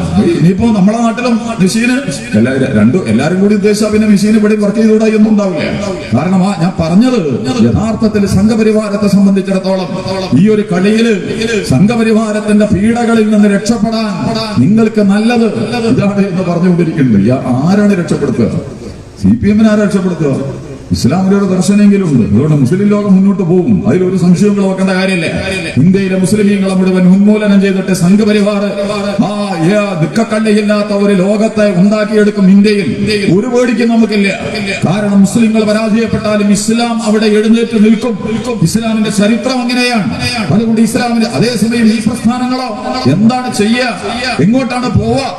അപ്പൊ അവസാനത്തെ തന്ത്രങ്ങളാണ് കഴിഞ്ഞ തെരഞ്ഞെടുപ്പിൽ അവർ പ്രയോഗിച്ചത്. ക്രൈസ്തവ വോട്ടിന്റെ ധ്രുവീകരണം, ഈഴവ വോട്ടുകളുടെ ധ്രുവീകരണം, സവർണ വോട്ടുകളുടെ ധ്രുവീകരണം, മുസ്ലിങ്ങളിൽ ഒരു വിഭാഗത്തെ വളരെ കൃത്യമായി സ്വാധീനിച്ചിട്ട് നേരത്തെ പറഞ്ഞതുപോലെ ഭയപ്പെടുത്തലിന്റെയും അതുപോലെ തന്നെ പ്രീണിപ്പിക്കലിന്റെയും ഒക്കെ നയങ്ങൾ ഇതൊക്കെ പ്രയോഗിച്ചുകൊണ്ട് വളരെ സുന്ദരമായിട്ട് തെരഞ്ഞെടുപ്പിൽ റിസൾട്ട് വന്നു. അധികാരത്തിലെത്തിയതിനു ശേഷമുള്ള നടപടിക്രമങ്ങൾ, അതിന്റെ വിശദീകരണങ്ങളിലേക്കൊന്നും ഞാൻ കടന്നു പോകുന്നില്ല. കമ്മ്യൂണിസ്റ്റ് പ്രസ്ഥാനം ജമാഅത്തെ ഇസ്ലാമിയുമായി എന്തുകൊണ്ട് ഏറ്റുമുട്ടിക്കൊണ്ടിരിക്കുന്നു? ജമാഅത്തെ ഇസ്ലാമി കമ്മ്യൂണിസ്റ്റ് പ്രസ്ഥാനത്തിന് തമ്മിലുള്ള പ്രശ്നം എന്താ? കമ്മ്യൂണിസവും ഇസ്ലാമും തമ്മിൽ ഭയങ്കര പ്രശ്നങ്ങളുണ്ട്. അതിൽ ഒരു അംശങ്ങൾ വെക്കേണ്ട കാര്യമില്ല. അത് നമ്മളെ മാത്രമൊന്നുമല്ല. കമ്മ്യൂണിസം കോൺഗ്രസും തമ്മിൽ പ്രശ്നമുണ്ട്, കമ്മ്യൂണിസം ലീഗും തമ്മിൽ പ്രശ്നമുണ്ട്, കമ്മ്യൂണിസം BJP തമ്മിൽ പ്രശ്നമുണ്ട്. ആശയത്തിലും പ്രയോഗത്തിലും ഒക്കെ പരസ്പരം വൈരുദ്ധ്യങ്ങളോ ഉള്ളത് കൊണ്ടാണല്ലോ അത്തരമൊരു സംവാദത്തിന്റെ വേറിട്ട് നിൽക്കലുകൾ നമ്മൾ നടത്തുന്നത്. ഇസ്ലാമിനുണ്ട്. ഇസ്ലാം കമ്മ്യൂണിസവും ഒരേ പന്തിയിൽ വെക്കാൻ പറ്റുന്ന സാധനമല്ല. ആശയപരമായിട്ടാണ് ഞാൻ പറയുന്നത്, ആദർശപരമായിട്ടാണ് പറയുന്നത്. രണ്ടും രണ്ടാണ്. ഇസ്ലാം അള്ളാഹുവിനെ, ദൈവത്തെ, പ്രവാചകന്മാരെ, വേദഗ്രന്ഥങ്ങളെ കുറിച്ചാണ് പറയുന്നത്. കമ്മ്യൂണിസം അള്ളാഹിനെ കുറിച്ച് വല്ലതും പറഞ്ഞിട്ടുണ്ടോ? അള്ളാഹുവാണ് ഞങ്ങളുടെ അടിസ്ഥാനം, അതിന്റെ അടിസ്ഥാനത്തിലാണ് ഞങ്ങൾ കാര്യങ്ങൾ കൈകാര്യം ചെയ്യും എന്ന് മാത്രമല്ല, യഥാർത്ഥത്തിൽ നല്ല ഇഖ്ലാസുള്ള കമ്മ്യൂണിസ്റ്റുകാരനാണെങ്കിൽ, ആത്മാർത്ഥതയുള്ള കമ്മ്യൂണിസ്റ്റുകാരനാണെങ്കിൽ ദൈവവിശ്വാസം ഉണ്ടാകാൻ പാടില്ല. അതിന്റെ ബഹുമാന്യനായ കോടിയേരി ബാലകൃഷ്ണൻ ഇപ്പോഴും ചോദിച്ചപ്പോൾ അത് വ്യക്തമാക്കി. പാർട്ടി മെമ്പർ എന്ന് പറയുന്നത് ദൈവവിശ്വാസത്തിന്റെ വൈരുദ്ധ്യാധിക ഭൗതികവാദത്തിൽ വിശ്വസിച്ചുകൊണ്ട് നിരീശ്വരനായി നിർമ്മതവാദിയായിട്ടാണ് ജീവിക്കേണ്ടത്. എല്ലാവർക്കും വരാം, എല്ലാ മതക്കാർക്കും വരാം, അതിലൊന്നും വിരോധമല്ല. പക്ഷേ നിങ്ങൾ പാർട്ടി മെമ്പറായി കഴിഞ്ഞാൽ നിങ്ങൾ ഈ നിരീശ്വരവാദ നിർമ്മത എഴുതിയിട്ടുണ്ട്. ദാമോദരനും EMS-ഉം എല്ലാവരും എഴുതിയിട്ടുണ്ട്. ലെനിനും മാർക്സും എഴുതി വെച്ചിട്ടുണ്ട്. നിങ്ങൾ ദൈവവിശ്വാസി ആയിക്കൊണ്ട്, ദൈവവിശ്വാസം കാപട്യമാണ്, കള്ളത്തരമാണ്, താൽക്കാലിക ആശ്വാസം. മറ്റേ തലവേദനയ്ക്ക് നമ്മൾ അനാൾജിനോ എന്താണ് പാരസെറ്റമോളൊക്കെ കുടിക്കണ പോലെ അടിസ്ഥാന ചികിത്സയല്ല. അതുകൊണ്ട് അങ്ങനെ മയക്കാനുള്ള ഒരു സാധനമായിട്ട് നിങ്ങൾ അതിന് ഉപയോഗിച്ചു. അതിന്റെ അപ്പുറത്തേക്ക് അടിസ്ഥാന പ്രശ്നങ്ങളെ പരിഹരിക്കുന്നതല്ല. അടിസ്ഥാന പ്രശ്നങ്ങൾ പരിഹരിക്കുമ്പോൾ പിന്നെ എന്തുണ്ടാവില്ല, പാരസെറ്റമോളോ അനാൾജിനോ നിങ്ങൾ എടുക്കേണ്ടി വരില്ല. അപ്പൊ പിന്നെ അന്നേ റസൂലും ഖുർആനൊന്നും വേണ്ടി വരില്ല. അതൊക്കെ താനേ മറിഞ്ഞ് വീണ് അങ്ങോട്ട് പോകുന്നൊക്കെയാണ് അവർ പറയുന്നത്. അതുകൊണ്ട് ആ ഒരു തലത്തിൽ പിന്നെ മരണാനന്തര ജീവിത വീക്ഷണം ഇതിലൊന്നും കമ്മ്യൂണിസ്റ്റ് പ്രസ്ഥാനവും ഇസ്ലാമും തമ്മിൽ ചേർന്ന് പോകില്ല. ആ ഒരു അർത്ഥത്തിൽ രണ്ടും ഒരേ സ്ഥലത്ത് നിൽക്കുക. ഒരു മുസ്ലിമിനെ സംബന്ധിച്ചിടത്തോളം ആലോചിക്കേണ്ടത് തന്നെയാണത്. വളരെ ഗൗരവത്തോടു കൂടി ആലോചിക്കേണ്ടതാണ്. കമ്മ്യൂണിസ്റ്റുകാരനാവണം, മുസ്ലിം ആവണം. അതിലെന്താ വിഷയം? കമ്മ്യൂണിസ്റ്റുകാരൻ കമ്മ്യൂണിസത്തെ കുറിച്ചാണ് പറയുക. ഒരു മുസ്ലിം ഇസ്ലാമിനെ കുറിച്ചാണ് പറയേണ്ടത്. നേരത്തെ സ്വാഗത പ്രസംഗത്തിൽ ബഹുമാന്യനായ ജലീൽ സാഹിബ് വളരെ മനോഹരമായിട്ട് നമ്മുടെ മുമ്പിൽ വെച്ചിട്ടുണ്ട്. ഒരു മുസ്ലിം എന്തിനെ പ്രതിനിധീകരിക്കണം? എല്ലാത്തിന്റെയും പ്രതിനിധി, അതിന്റെയും പ്രതിനിധി, ഇതിന്റെയും പ്രതിനിധി, മറ്റതിന്റെയും പ്രതിനിധി. ഇങ്ങനെ ഒരു മുസ്ലിം എന്നുള്ള വാക്കിന്റെ അർത്ഥം തന്നെ എന്താ? അനുസരിക്കുന്നവൻ എന്നാണ് ആ പദത്തിന്റെ അർത്ഥം. ആരനുസരിക്കുന്നവൻ? ദൈവത്തെ അനുസരിക്കുന്നവൻ. എന്ത് കാര്യത്തിലാണ് ദൈവത്തിന് അനുസരിക്കേണ്ടത്? എല്ലാ കാര്യത്തിലും, ജനിച്ചത് മുതൽ മരിക്കുന്നത് വരെയുള്ള സകല കാര്യങ്ങളിലും.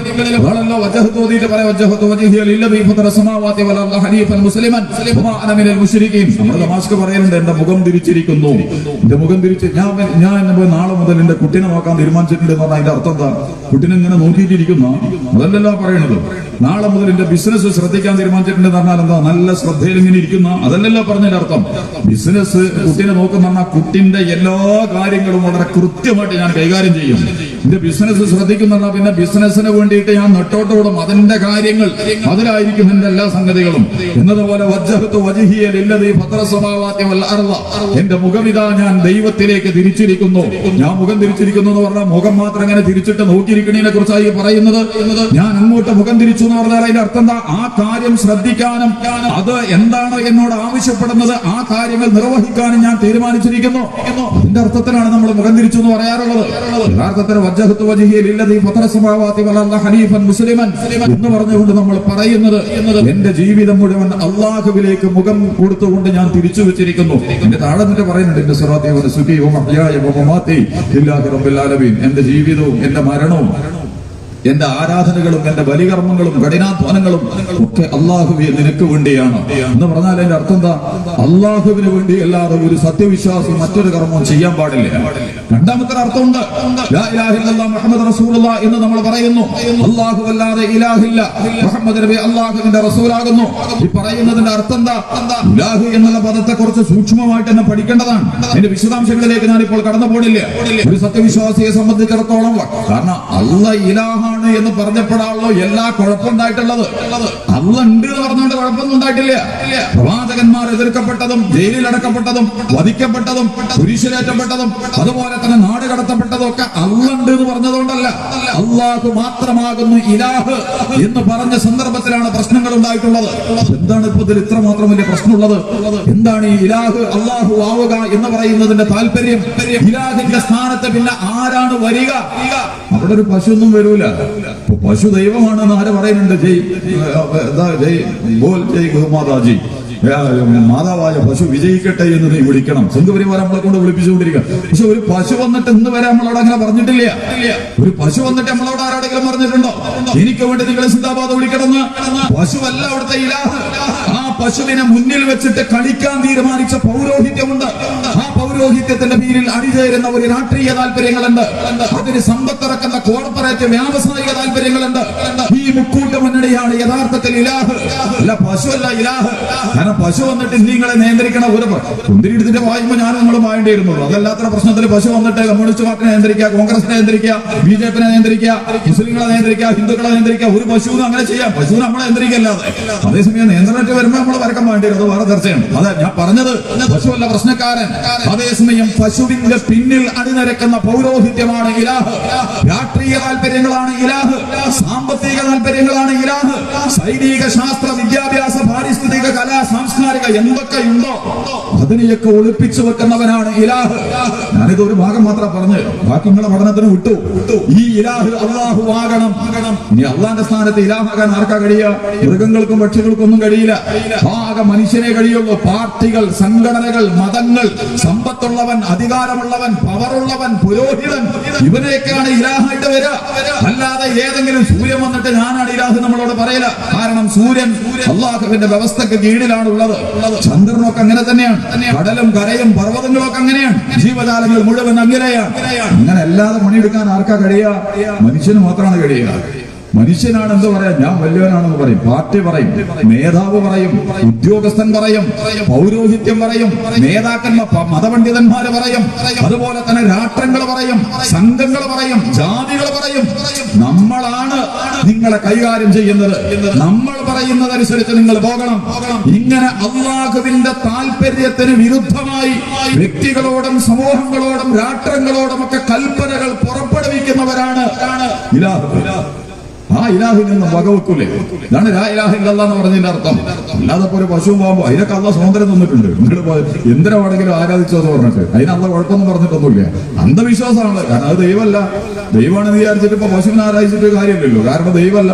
നമ്മളെ പ്രധാനമന്ത്രിയാന്ന് പറഞ്ഞുകൊണ്ട് വേറെ എന്തെങ്കിലും ഒരു വസ്തുവിന്റെ ചിത്രം വെച്ച് നമുക്ക് ഇത് ചെയ്യാൻ പറ്റൂലല്ലോ. നമ്മുടെ വാപ്പയാന്ന് പറഞ്ഞിട്ട് നമ്മളെ വാപ്പാനെ കണ്ടിട്ടില്ല വേറെ എന്തോ ഒരു വസ്തുവിന്റെ ചിത്രം നമുക്ക്. നമ്മുടെ യുക്തിക്കെതിരാണത്, ബോധത്തിനെതിരാണത്. നമ്മുടെ മുഖ്യമന്ത്രി ആരാ? മുഖ്യമന്ത്രി പിണറായിക്ക് പകരം നമ്മൾ പറയാം ഞങ്ങളെ മുഖ്യമന്ത്രി ഇയാളാണെന്ന് പറഞ്ഞിട്ട് വേറെന്തോ ഒരു സാധനത്തിന്റെ ചിത്രം. ഒരിക്കലും നമുക്ക് അംഗീകരിക്കാൻ കഴിയില്ല. ദൈവം എന്ന് പറയുന്നത് ഈശ്വരൻ, ഭഗവാൻ, കർത്താവ്, അള്ളാഹു എല്ലാറ്റിന്റെയും മുകളിലാണ്. അള്ളാഹുവിന്റെ ഉലൂഹിയ്യത്ത് എന്ന് പറയുന്നത് മൃഗങ്ങളും പക്ഷികളും മാലാഖമാരൊന്നും കവർന്നെടുത്ത് കൊണ്ടുപോകുന്നതല്ല. അധികാര കേന്ദ്രങ്ങൾ, രാഷ്ട്രീയ കേന്ദ്രങ്ങൾ, മതകേന്ദ്രങ്ങൾ, സാമ്പത്തിക കേന്ദ്രങ്ങൾ, ഉദ്യോഗസ്ഥ കേന്ദ്രങ്ങൾ എന്ന് പറഞ്ഞാൽ അള്ളാഹുവിന്റെ നിയമത്തിന് വിരുദ്ധമായി അവനവന്റെ താല്പര്യങ്ങളും കുതന്ത്രങ്ങളും നടത്തിക്കൊണ്ടിരിക്കുന്നവർ ആരാണോ അതാണ് ഇലാഹ്. അതുകൊണ്ട് അബൂജഹലിന് എളുപ്പം മനസ്സിലായി ലാ ഇലാഹ ഇല്ലല്ലാഹ് എന്ന് പറഞ്ഞപ്പോൾ.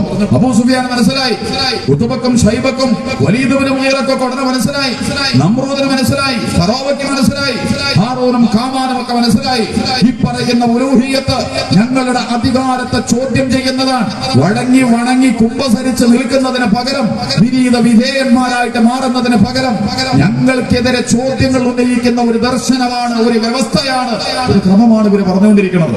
അപ്പോഴാണ് പ്രവാചകന്മാരൊക്കെ ഭീകരന്മാരാക്കി മാറ്റിയത്. മറുഭാഗമുണ്ട് മുഹമ്മദ് റസൂലുള്ളാഹ്. എന്തായി മുഹമ്മദ് റസൂലുള്ളാഹ് എന്ന് പറഞ്ഞതിന്റെ അർത്ഥം? മുഹമ്മദ് നബി അള്ളാന്റെ റസൂലാണ്. അത് വളരെ സൂക്ഷ്മമായൊരു പ്രയോഗം. കാരണം വ്യക്തികളും സംഘങ്ങളിലും ഒക്കെ നേതാക്കന്മാർ ധാരാളം ഉണ്ടാകും. ചരിത്രത്തിന്റെ മുന്നിൽ നിന്ന് നയിച്ച വിപ്ലവകാരികൾ, വിമോചകന്മാർ, മുന്നണി പോരാളികൾ, മാതൃകാ പുരുഷന്മാരാണ് പ്രവാചകന്മാർ എന്ന് പറയുന്നത്. അതിനോട് താരതമ്യം ചെയ്യാൻ പറ്റുന്ന ഒരു മതരാഷ്ട്രീയ നേതാക്കന്മാരും ചരിത്രത്തിൽ ഉണ്ടായിട്ടില്ല. ആദം നബി അലൈഹി സ്വലാത്തു വസ്സലാം മുതൽ മുഹമ്മദ് നബി തിരുമേനി സ്വല്ലല്ലാഹു അലൈഹി വസല്ലം അടക്കമുള്ള മഹാപ്രവാചകന്മാർ. അവരുടെ പ്രത്യേകത എന്താ? അവരൊരു വംശത്തിന്റെ ഏജൻസിയല്ല, ഒരു രാഷ്ട്രത്തിന്റെ ഏജൻസിയല്ല, ഒരു സംഘത്തിന്റെ ഏജൻസിയല്ല, ഒരു സമുദായത്തെയോ ഒരു പാർട്ടിയെയോ കേവലമായി പ്രതിനിധീകരിച്ചവരല്ല. മുഹമ്മദ് റസൂലുള്ളാഹ് അല്ലാഹുവിന്റെ റസൂലാണ്. അല്ലാഹു സെക്യുലറാണ്. നമ്മൾ വേറെ മനസ്സിലാക്കണം. അല്ലാഹു സുബ്ഹാനഹു വ തആല എല്ലാവരുടേതുമാണ്. ജാതി മതങ്ങൾക്ക് സ്വകാര്യമായിട്ട് ഓഹരി വെക്കാൻ കഴിയുന്ന ഒരു ദൈവത്തെ കുറിച്ച് പ്രവാചകന്മാരും വേദഗ്രന്ഥങ്ങളൊന്നും എവിടെയും വെച്ചിട്ടില്ല. അല്ലാഹു എല്ലാവരുടേതുമാണ്. ആ അള്ളാഹുവിന്റെ പ്രവാചകനാണിത്. മുഹമ്മദ് റസൂലുള്ളാഹ്, അള്ളാന്റെ റസൂലാണ്, അള്ളാഹുവിന്റെ ദൂതനാണ്. മുഹമ്മദ് നബി അള്ളാന്റെ ദൂതനാണെന്ന് അംഗീകരിക്കുക എന്ന് പറഞ്ഞാൽ അതിന്റെ അർത്ഥം എന്താ? ഞങ്ങൾ അംഗീകരിച്ചിട്ടുണ്ട് എന്ന് പറഞ്ഞിട്ട് പോകല അല്ലല്ലോ. മുഹമ്മദ് നബിയെ അംഗീകരിക്കുന്നവരെ മാത്രമേ നമ്മൾ അംഗീകരിക്കൂ. അത് ഭീകരവാദമൊന്നുമല്ല. കമ്മ്യൂണിസ്റ്റുകാരൻ അംഗീകരിക്കുന്നവരല്ലേ കമ്മ്യൂണിസ്റ്റുകാർ അംഗീകരിക്കുള്ളൂ. അല്ലാതെ വേറെ BJP അവരുടെ കമ്മ്യൂണിസ്റ്റുകാർ അംഗീകരിച്ചു പോകും? ഒരിക്കലും അംഗീകരിക്കാൻ പറ്റില്ലല്ലോ. കോൺഗ്രസ് അംഗീകരിക്കാൻ കോൺഗ്രസ് പറയേണ്ടതാ. എന്നതുപോലെ മുഹമ്മദ് റസൂലുള്ളാഹ് എന്ന് പറയുമ്പോൾ അള്ളാഹുവിന്റെ റസൂലിനെ അംഗീകരിക്കാത്ത ഒരാളെയും നേതാവായി അംഗീകരിക്കാൻ, അവർ ചെയ്യുന്ന നന്മകളിൽ സഹകരിക്കാം, അവരുമായി ചേരാം, അവരുടെ നല്ല കാര്യങ്ങളിൽ അവരുമായിട്ട് കൂട്ടുചേരാം. അതേസമയം അള്ളാഹുവിന്റെ റസൂലിന്റെ നേതൃത്വം അംഗീകരിക്കാത്ത ഒന്നിനെയും ആരെയും ഒരു സത്യവിശ്വാസി സ്വന്തം നേതാവായിട്ട് കാണാൻ പാടില്ല. കാരണം മുഹമ്മദ് റസൂലുള്ളാഹി എന്ന് പറഞ്ഞില്ല. അതുള്ള സയ്യിദുനാ മുഹമ്മദ് മുസ്തഫ സല്ലല്ലാഹു അലൈഹി വസല്ലം, സയ്യിദ്, ഞങ്ങളുടെ നേതാവ്, സാദത്ത് എന്നുള്ള നേതൃത്വം എന്നുള്ള വാക്കെന്നാണ് ആ പദം ഉണ്ടായിട്ടുള്ളത്.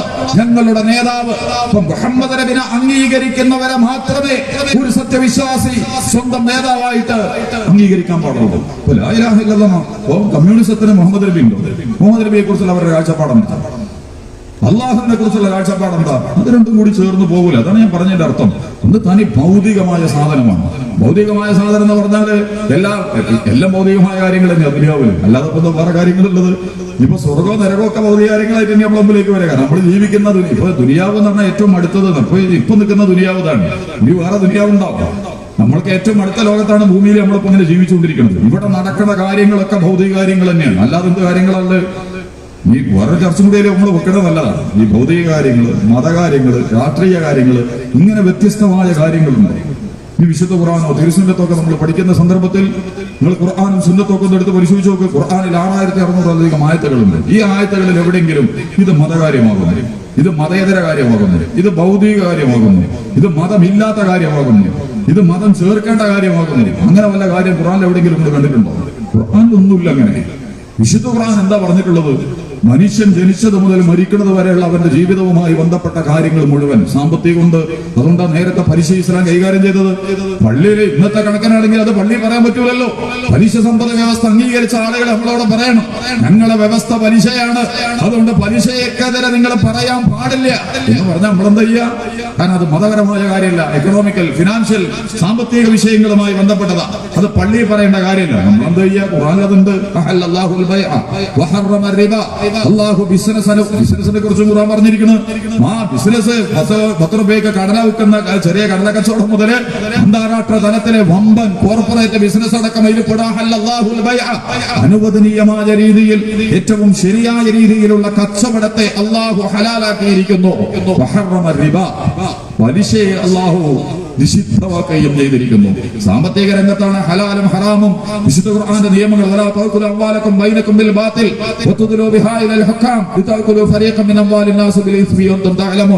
കേരളയിലൊക്കെ എങ്ങനെ വരുന്നത് നിങ്ങൾ സൂക്ഷ്മമായിട്ട് പരിശോധിച്ചു നോക്കും. വലിയ വലിയ ഏജൻസികൾ വരും പണം ഇറക്കാൻ തയ്യാറായിട്ട്. എന്നിട്ട് വന്നിട്ട് ഉദ്യോഗസ്ഥനെ കാണും, പിന്നെ വന്നിട്ട് രാഷ്ട്രീയ നേതാവിനെ കാണും, എന്നിട്ട് വന്നിട്ട് അവരെന്ത് ചെയ്യും? നമുക്ക് താല്പര്യമില്ലെങ്കിലും പറയും, ഇത് വളരെ നല്ല സാധന, നിങ്ങൾ എടുത്തോ, നിങ്ങൾ കൊണ്ടുപോയിക്കോ. കാരണം എന്താ? നിങ്ങൾക്ക് കമ്മീഷൻ ഉണ്ട്, നിങ്ങൾക്ക് ഇതിൽ ലാഭമുണ്ട്, നിങ്ങൾക്ക് ധാരാളം നേട്ടങ്ങളുണ്ട് എന്ന് പറഞ്ഞിട്ട് അവർ വരും. അധികാര കേന്ദ്രങ്ങളെ സമീപിച്ച് ഭരണകൂടങ്ങളിലേക്ക്, രാഷ്ട്രീയ നേതൃത്വങ്ങളിലേക്ക്, ഉദ്യോഗസ്ഥന്മാരിലേക്ക്, കോടതികളിലേക്കൊക്കെ കടന്നു വന്ന് കോർപ്പറേറ്റ് ഭീമന്മാരും കള്ള മുതലാളിമാരും ജനങ്ങളുടെ സമ്പത്ത് അവിഹിതമായി തിന്നുന്നതിന് വേണ്ടിയുള്ള പ്രവർത്തനങ്ങളുമായി വന്നാൽ അത് തെറ്റാണ്. അശുദ്ധമായ രീതിയിൽ ജനങ്ങളുടെ സമ്പത്ത് നിങ്ങൾ തിന്നാൻ പാടില്ലേ. ബിസിനസിനെ കുറിച്ചായി പറയണതൊക്കെ ഇല്ല അന്തകൂന തിജാറത്തൻ ഹാദിറത്തൻ തുദീറുഹ. അറബിയിൽ തിജാറത്ത് എന്ന് പറഞ്ഞാൽ ജറാ എന്നുള്ള പദത്തിനാണ് ഉണ്ടായിട്ടുള്ളത്. ഒഴുകുന്ന, അങ്ങനെ നിരന്തരമായി സഞ്ചരിക്കുന്ന പണം അങ്ങനെ കൊണ്ടതാ. മൗറീഷ്യസിലും സിംഗപ്പൂരിലും സ്വിറ്റ്സർലാൻഡിലും അദാനിയും അംബാനിയും ബിൽഗേറ്റ്സും മറഡോക്കും ഗീശയിലിട്ടിട്ട് വെക്കേണ്ട സാധനമല്ല, ബാങ്കുകളിൽ കെട്ടിക്കിടക്കേണ്ട സാധനമല്ല. കാശ് മാർക്കറ്റിൽ ഇറങ്ങണം. അതിനാണ് ബിസിനസ് എന്ന് പറയാ. എല്ലാവരുടെ കൈകളിലൂടെയും പണം ഒഴുകി ഇറങ്ങി വന്ന് വെള്ളമൊഴുകി പോകുന്നത് പോലെ എല്ലാവർക്കും കുളിരും തണലും നൽകി പോകുന്ന സമ്പദ്ഘടന. അതുകൊണ്ട് ആ തിജാറത്തൻ ബൈനക്കും, നിങ്ങൾക്ക് എല്ലാവർക്കും ശരിയായ രീതിയിൽ ഉപയോഗിക്കാൻ പറ്റുന്ന ബിസിനസ് നടക്കണം. അതല്ല കേരളയിലെ വന്ന മുതലാളിക്ക് ലാഭം, ഉദ്യോഗസ്ഥന് ലാഭം, രാഷ്ട്രീയ നേതൃത്വത്തിന് ലാഭം, ജനങ്ങൾക്ക് എന്താ ലാഭം? റിഫൈനറിയിൽ കൊടുത്തിട്ട് പെട്രോൾ പ്രോസസ് ചെയ്താൽ അതും വൈലുല്ലിൽ മുത്തഫിഫീൻ അല്ലദീന ഇദക്താലു അലന്നാസി യസ്തൗഫൂൻ അവസാനത്തെ 30ാമത്തെ ജുസൂരിലുള്ള സൂറത്താണത്, സൂറത്തുൽ മുത്തഫിഫീൻ. അതിൽ പറയുന്ന വർത്താനം എന്താ? അളവിലും തൂക്കത്തിലും കൃത്രിമം വരുത്തുന്നവർക്ക് നാശം. വളരെ കുറഞ്ഞ പൈസക്ക് അവിടെ നിന്ന് ഇറക്കുമതി ചെയ്യുക, എന്നിട്ട് ഏറ്റവും കൂടിയ വിലക്ക് വിൽക്കുക പെട്രോളിയം സാധനങ്ങൾ. മോനെ നാശം. അതുകൊണ്ട് RSSന് നാശം, അംബാനിക്ക് നാശം, അമിത് ഷാക്ക് നാശം, നരേന്ദ്രമോദിക്ക് നാശം, ആ ഗവൺമെന്റിനെ പിന്തുണക്കുന്നവർക്കൊക്കെ നാശം. കാരണം കള്ളക്കച്ചവടവും ചതിയുമാണ് അവർ ചെയ്തുകൊണ്ടിരിക്കുന്നത്. വളരെ കുറഞ്ഞ വിലക്ക് സാധനങ്ങൾ ഇറക്കുമതി ചെയ്തിട്ട് ഏറ്റവും കൂടിയ വിലക്ക് വിറ്റ് കാശാക്കുന്ന കള്ളത്തരം നെറ്റ്വർക്ക് ബിസിനസ് മുതൽ പെട്രോളിയം ബിസിനസ് അടക്കം വിത്തുകൾ മുതൽ യുദ്ധോപകരണങ്ങളിലടക്കം സംഭവിച്ചുകൊണ്ടിരിക്കും. ഞാൻ പറഞ്ഞ ഖുർആന്റെ വലിയൊരു ചർച്ചാ വിഷയമാണ്. ഖുർആൻ ഇതൊക്കെ ഉണ്ടോ? ഖുർആനിൽ പിന്നെ വേറെന്ത് കാര്യം പറഞ്ഞിട്ടുള്ളത്? ബാക്കി നിങ്ങൾ ഖുർആൻ പരിശോധിച്ചു.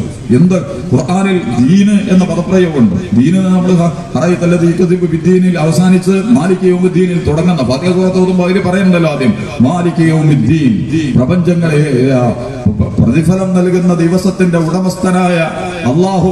അള്ളാഹിനെ സ്തുതിക്കുകയാണ്. പരമകാരുടെയും കരുണ. അതിന് ശരിക്കും അറബിയിൽ ആ പദത്തിന് അങ്ങനെ ഒരു അർത്ഥമല്ല. പ്രതിഫല ദിനം എന്ന് ദീൻ എന്നുള്ള പദത്തിന് അർത്ഥമല്ല യൗമുദ്ദീൻ എന്ന് പറഞ്ഞാല്.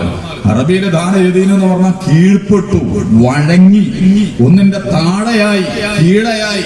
ഈ പ്രതിഫല ദിനത്തിന്റെ പ്രശ്നം എന്താ? പ്രതിഫല ദിനം എന്ന് പറഞ്ഞാൽ മരണാനന്തര ജീവിതമാണ്. മരണാനന്തര ജീവിതത്തിൽ പിണറായിക്ക് പ്രസക്തിയില്ല, നരേന്ദ്രമോദിക്ക് പ്രസക്തിയില്ല, മുസ്ലിമിനും ഹിന്ദുവിനും ക്രിസ്ത്യാനിക്കൊന്നും പ്രസക്തിയില്ല. സ്വന്തം തിട്ടൂരങ്ങൾക്കനുസരിച്ച് ഒരു കാര്യം അവിടെ നടത്താൻ പറ്റില്ല. കാരണം നിങ്ങളൊക്കെ ദൈവത്തിന്റെ വ്യവസ്ഥക്ക് കീഴിലാണ്. ഇവിടെ നിങ്ങളെ വീട്ടിൽ നിങ്ങൾക്കൊരു അധികാരം ഉണ്ട്, നിങ്ങളെ വാപ്പയായതുകൊണ്ട് അത് നിങ്ങളെ കുട്ടികളെ മേലെ പ്രയോഗിക്കാം. അവിടുത്തെ മൂത്തോനൊരു അധികാരം ഉണ്ട്, ആ അധികാരം അവന്റെ വീട്ടിൽ അവനെ പയറ്റാം. ഉമ്മാക്കൊരു ഇത്തിരി പവറുണ്ട്, അത് വീട്ടിൽ പ്രയോഗിക്കാം. അവിടുത്തെ ബാക്കിയുള്ളവർക്കൊക്കെ പ്രയോഗിക്കാം. നാട്ടുകാരക്കിയ വാർഡ് മെമ്പറും പഞ്ചായത്ത് പ്രസിഡന്റും പള്ളി കമ്മിറ്റിക്കും ഒക്കെ ഒരു അധികാരമുണ്ട്, അതൊക്കെ പ്രയോഗിക്കാം. നിയമസഭയിൽ നിന്ന് തുടങ്ങി പാർലമെന്റിലടക്കം അധികാരം കിട്ടിയാൽ ഇതൊക്കെ ജനങ്ങളിൽ പ്രയോഗിക്കാം. പക്ഷെ നാളെ മരണാനന്തര ജീവിതത്തിൽ വന്നിട്ട് ഞാൻ അതായിരുന്നിട്ടാ ഇന്ന പാർട്ടിയുടെ, ഇന്ന മതത്തിന്റെ, ഇന്ന ദേശത്തിന്റെ, ഇന്ന സമുദായത്തിന്റെ, ഇന്ന ജാതിയുടെ. അതുകൊണ്ടാണ് പറഞ്ഞത് മാലിക് യൗമിദ്ദീൻ, നിങ്ങൾ വ്യവസ്ഥ അള്ളാഹുവിന്റെ കീഴിലായി നിങ്ങൾ മാറുന്ന ദിവസത്തിന്റെ ഉടമസ്ഥൻ. ഇവിടെ സ്വാതന്ത്ര്യമുണ്ട്, ഇത്തിരി സ്വാതന്ത്ര്യം അല്ല തന്നിട്ടുണ്ട്. നിങ്ങൾക്ക് തോന്നിയത്, എനിക്കും നിങ്ങൾക്കൊക്കെ തോന്നിയത് ചെയ്യാൻ. പക്ഷെ മരണാനന്തര ജീവിതത്തിൽ അങ്ങനെ ഒരു സാധ്യതല്ല. സുപ്രീം കോടതി ജസ്റ്റിസും മീഡിയ വിദഗ്ധന്മാരും രഹസ്യാന്വേഷണ വിദഗ്ധന്മാരും പ്രധാനമന്ത്രി, മുഖ്യമന്ത്രി, മന്ത്രി, MLA-യും പള്ളി കമ്മിറ്റി, അമ്പലം കമ്മിറ്റി ഒക്കെ അവിടെ വരും, ഒരു അധികാരമില്ലാതെ. ഇതാണ് മാലിക് യൗമിദ്ദീൻ, അള്ളാഹുവിന്റെ കീഴിലായി പോകുന്ന ദിവസം. ഇവിടെ ഭൂമിയിൽ അള്ളാന്റെ കീഴിൽ തന്നെയാണ് നമ്മൾ. പക്ഷെ എന്നാലും നമുക്ക് എന്തുണ്ട്? ഒരൊറ്റ കാര്യത്തിന് സ്വാതന്ത്ര്യമുണ്ട്. വളരെ പ്രത്യേകിച്ച് നമ്മൾ പഠിക്കേണ്ടതാണ്. കമ്മ്യൂണിസോ, മുതലാളിത്തോ, ക്യാപിറ്റലിസോ, സെക്യുലറിസോ, ജനാധിപത്യം ഒന്നും നമ്മളോട് ചർച്ച ചെയ്യാത്തൊരു പ്രശ്നമാണത്. വളരെ നിർണായകം. അതും കൂടി പറഞ്ഞാൽ അവസാനിപ്പിക്കും. വളരെ പ്രധാനപ്പെട്ട ഒരു ചർച്ച നമ്മുടെ മുമ്പിൽ. മനുഷ്യൻ ആരാണ്? മനുഷ്യൻ എന്ന് പറയുന്നത്? മനുഷ്യനെ സൃഷ്ടിച്ചത് ആരാണ്? മനുഷ്യൻ എവിടുന്നാ വന്നത്? എങ്ങനെയാണ് മനുഷ്യൻ ഉണ്ടായിട്ടുള്ളത്? ഇതിന് കമ്മ്യൂണിസം നൽകുന്ന മറുപടി എന്താ? ക്യാപിറ്റലിസം നൽകുന്ന മറുപടി എന്താ? ഫാസിസം നൽകുന്ന മറുപടി എന്താ? ജനാധിപത്യ, സെക്യുലർ, സോഷ്യൽ സംവിധാനങ്ങളിലൂടെ നമുക്ക് കിട്ടുന്ന മറുപടി എന്താ? ഭൗതികമായിട്ട് ഒരു മറുപടിയില്ല. അതേ എല്ലാ ജീവജാലങ്ങളൊക്കെ ഉണ്ടായതുപോലെ മനുഷ്യനും ഉണ്ടായി എന്നാണ് അവർ പറയാം. അതുപോലെ തന്നെ ലോകത്തിലെ ഏറ്റവും മികച്ച ജന്തുവാണ് മനുഷ്യൻ. ചിന്തിക്കാൻ കഴിയുന്ന, പ്രവർത്തിക്കാൻ കഴിയുന്ന, 4 കാലില്ലെങ്കിലും 2 കാലിൽ നടക്കുന്ന ജന്തു എന്നൊക്കെ പറഞ്ഞിട്ട് ചിന്തിക്കാൻ കഴിയുന്ന ഹയവാൻ, ജന്തുക്കളുടെ കൂട്ടത്തിലാണ് മനുഷ്യനും വെച്ചിട്ടുള്ളത്. ഖുർആൻ ആ പദം പ്രയോഗിച്ചിട്ടില്ല, അത് മറ്റ് സ്പീഷീസുകൾക്കാണ് ഹയവാൻ എന്ന് പറഞ്ഞിട്ടുള്ളത്.